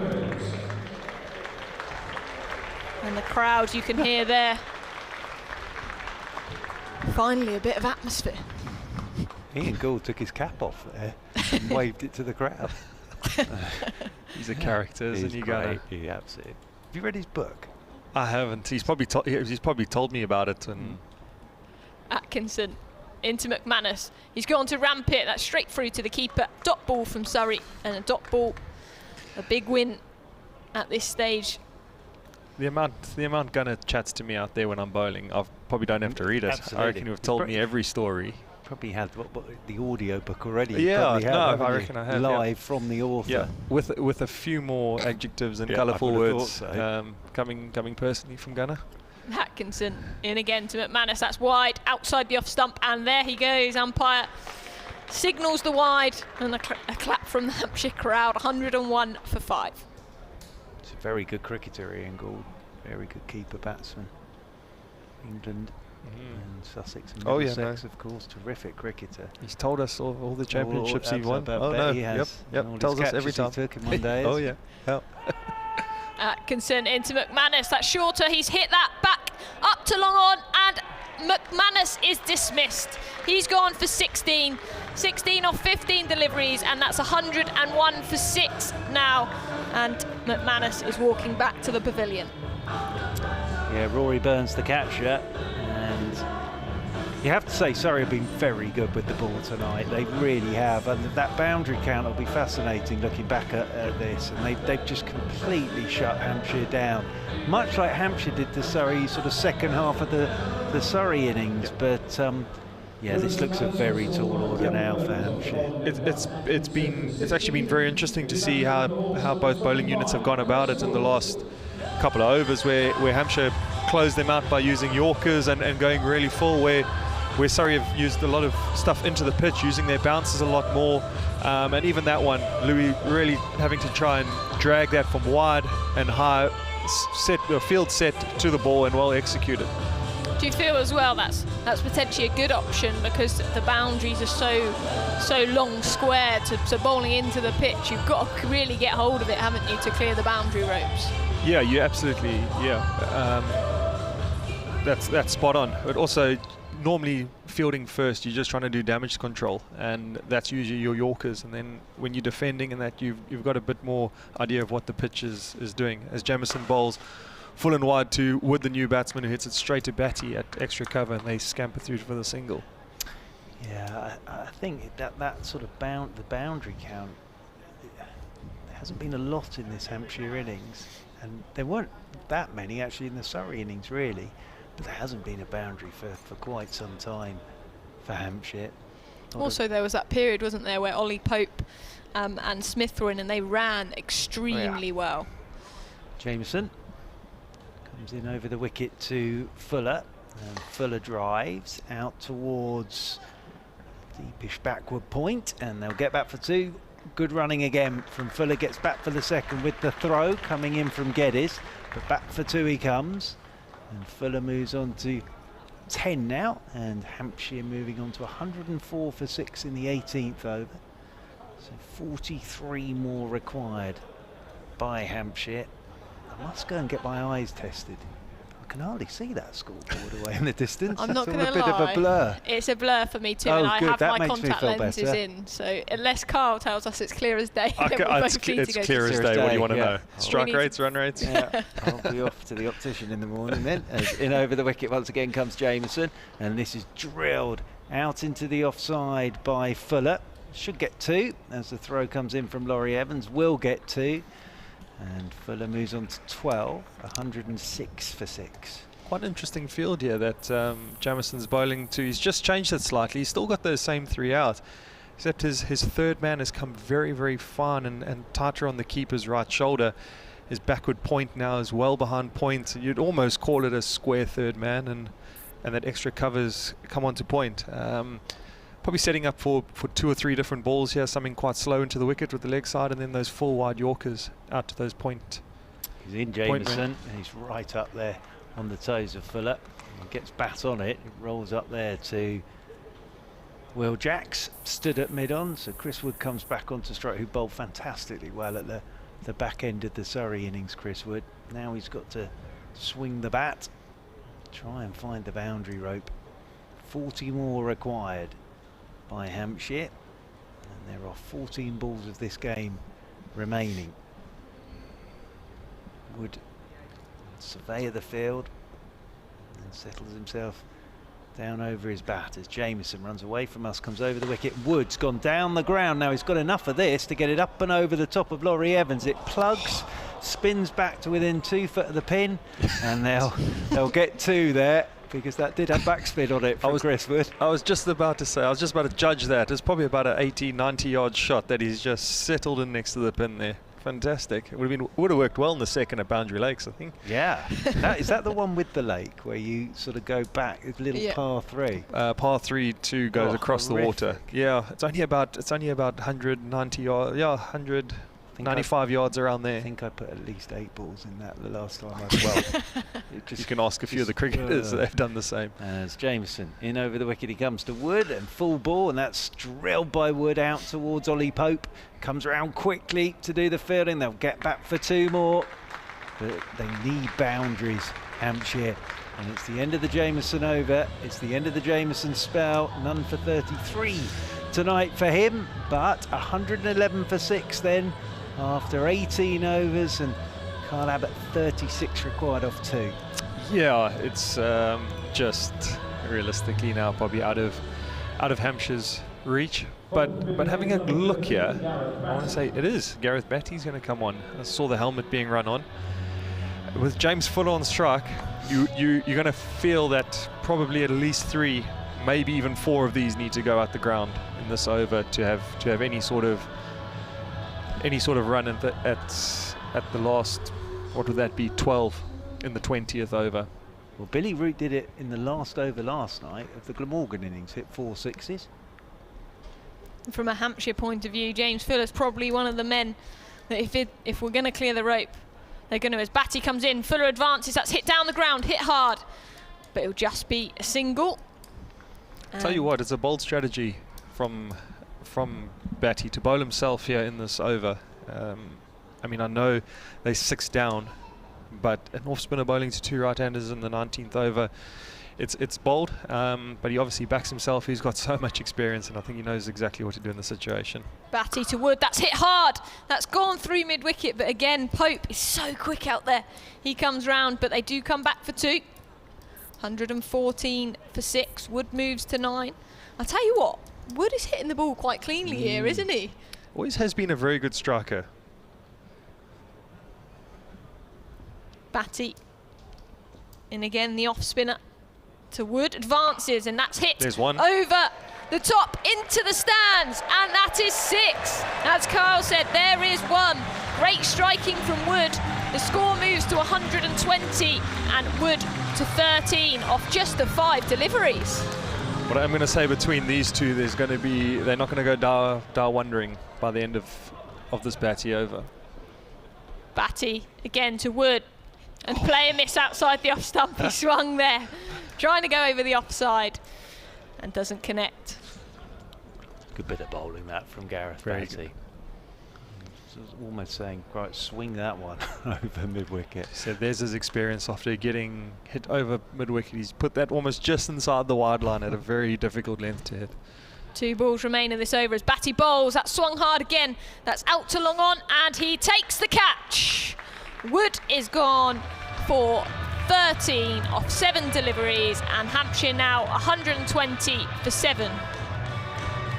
Yeah, it's good bowling again from Gareth Batty. Good catch from Will Jacks.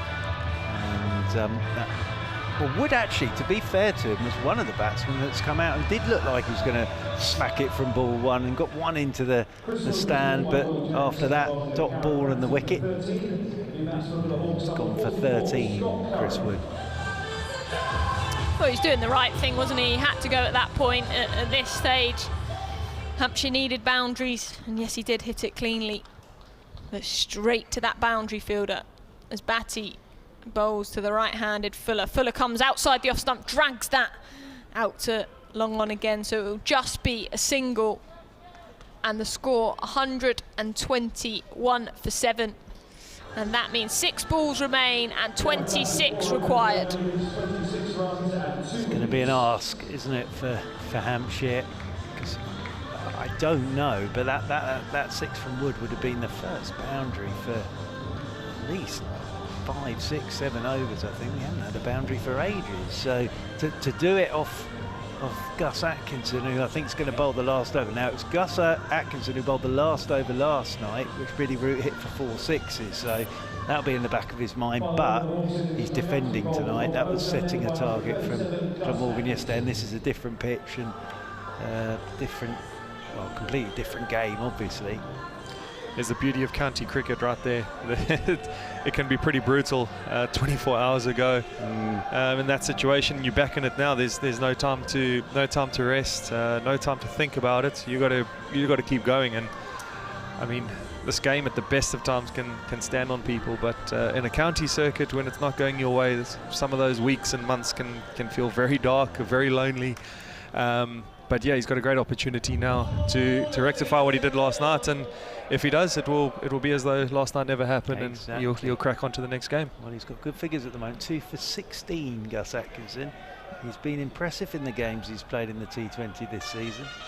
So he's got runs to work with. Last night he didn't have runs to work with. He's got runs to work with tonight. So final over from Atkinson, 26 required. Fuller will be on strike. They had a committee meeting, Surrey, and now they've set the field, and there'll be 2 back on that leg side boundary rope. And is Laurie Evans off the fine leg? No, he didn't know where he's going. He's running all over the shop at the moment. All over. He's trying to get his steps up. He's going to fine leg on the edge of the circle. I don't know why we're booing. We're inside the cut-off point. Yeah. You've got as much time as you want now. So anyway, James Fuller's going to try and get right across here and get onto this leg side. Here we go then. Gus Atkinson with the final over into Fuller on his toes. Well bowled, tucked away by Fuller into the leg side. Overton quickly round to do the field and come back for 2 and gets home. For 2 to Scott Curry, who's out there with James Fuller. So 123 for 7, 24 required off 5 deliveries for the Hawks. Surrey will know as long as there's no boundaries in this, it'll be their game. As Fuller waits once again. Gus Atkinson from the hotel end is into Fuller, who goes across his stump, swing and a miss. Has he got something on that? Atkinson went up for the court behind, but it's a dot ball. And again, that just heaps the pressure, because even my maths tells me, and I'm appalling at maths, but 24 off 4 balls means 4 sixes, yes? Yes. So what a finish that would be. Well, it would be. That might wake up the crowd, hey? Absolutely. I'd just be delighted I managed to times it correctly. 123 for 7 as Gus Atkinson comes into Fuller, and Fuller bowled by Atkinson. Well bowled, Gus Atkinson. Great Yorker, hits the base of the leg stump, and this is terrific stuff from Gus Atkinson. 2-dot wicket. Fuller gone for 17. And Kyle Abbott, you have to say that is very good bowling from Gus Atkinson.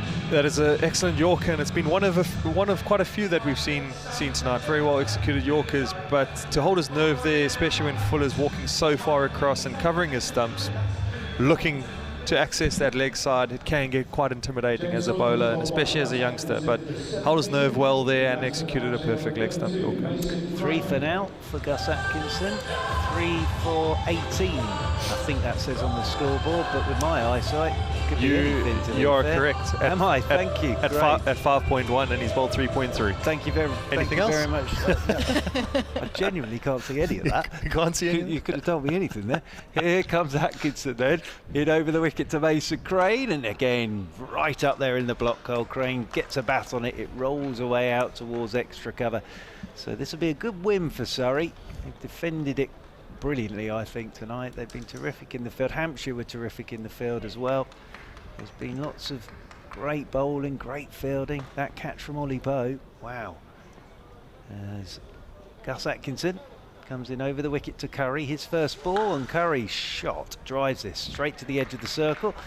Cover, but it will just be a single. So with 1 ball left, 22 required by Hampshire, and 125 for 8. And I think Mr. James was saying that this win will put Surrey top of the table tonight. So you can head back for a night at home, top of the table. As last ball of the game then, Gus Atkinson coming into Crane, and Crane drills this straight out to extra cover. They'll take the single, but that will mean Hampshire finished 126 for 8, and it means that Surrey win this game by 20 runs. And Kyle Abbott, just after those 3 crucial wickets, the big 3 up top for Hampshire, it was always going to be difficult, but you have to say that Surrey shut it down brilliantly after that. Yeah, it was always going to be difficult. Those 3 players come with a huge amount of experience, especially in a chase. Those are the guys you want to be at the crease. Those are the guys you want to be there in the last couple of overs. But yeah, all credit to Surrey. They bowled incredibly well. Again, they've kept it pretty simple out there. They bowled a great line and length. They've used the dimensions of the field well. Their spinners have bowled well, and they've taken their catches. A pretty clinical performance, and in a low-scoring game, a very entertaining game. Absolutely, and as I say, there's been a couple of standout moments. That catch from Ollie Pope, I think you youngsters talk about going viral, don't you? I think it already is on social media. I think that catch from Ollie Pope's doing the rounds now on social media, and what a catch it was. But yeah, I think we saw in that first innings when Surrey batted how tough it was finding boundaries and the running between the wickets. So yeah, I think from a Hampshire perspective, they just came up against Surrey tonight, who I thought bowled and fielded really, really well this evening. Yeah, they certainly did. Surrey posting 146 for 7 in the first innings in their 20 overs. The top scorer, Jamie Smith, with 59 off 44 balls. And the top scorer then for Hampshire in reply was Tom Press with 20. So that sort of shows, doesn't it, that Surrey, yes, no one went, well, Jamie went over that 50 mark, but those Hampshire players, a lot of them here got starts. James Vince got 19, Short 13, Press 20, de Grandhomme 6, Weatherly 15, McManus 16, Fuller 17 and Wood 13. Got starts, but no one went on. Would you say that reflects Hampshire's batting performance there, Carl? Yeah, it does, and it reflects their batting performance through this campaign so far. As I said earlier, de Grandhomme's 50 on Friday night was the first one and the only one still in the campaign, which they obviously know. I mean, they're professionals. They know where they're going wrong when it comes to that. But yeah, when it comes to chasing games like this, you need your batsmen, you need your experienced batsmen to be there at the end and to see the team home. But yeah, there's still a bit of time to go in this competition, although that probably really does put us out now. But Surrey played like a team who have deservedly gone top of the league. Very hard to pick faults in their performance tonight. Even with that slow start, it seemed like that was the right way to go on this wicket, and it set them up nicely towards the end. Tell you what, looking forward to Sunday. I really am looking forward to coming back here for the championship game, which of course Mr. Abbott will be out there and we'll be commentating on that. But I am really looking forward to that 4-day game here. I think it'll be an absolute belter. Really and I'm sure Hampshire will be looking to get one up on Surrey there. But Surrey have won here tonight in the T20 by 20 runs. The next game, T20 game for Hampshire, is here at the Ageas Bowl on Friday, 7 o'clock start against Gloucestershire.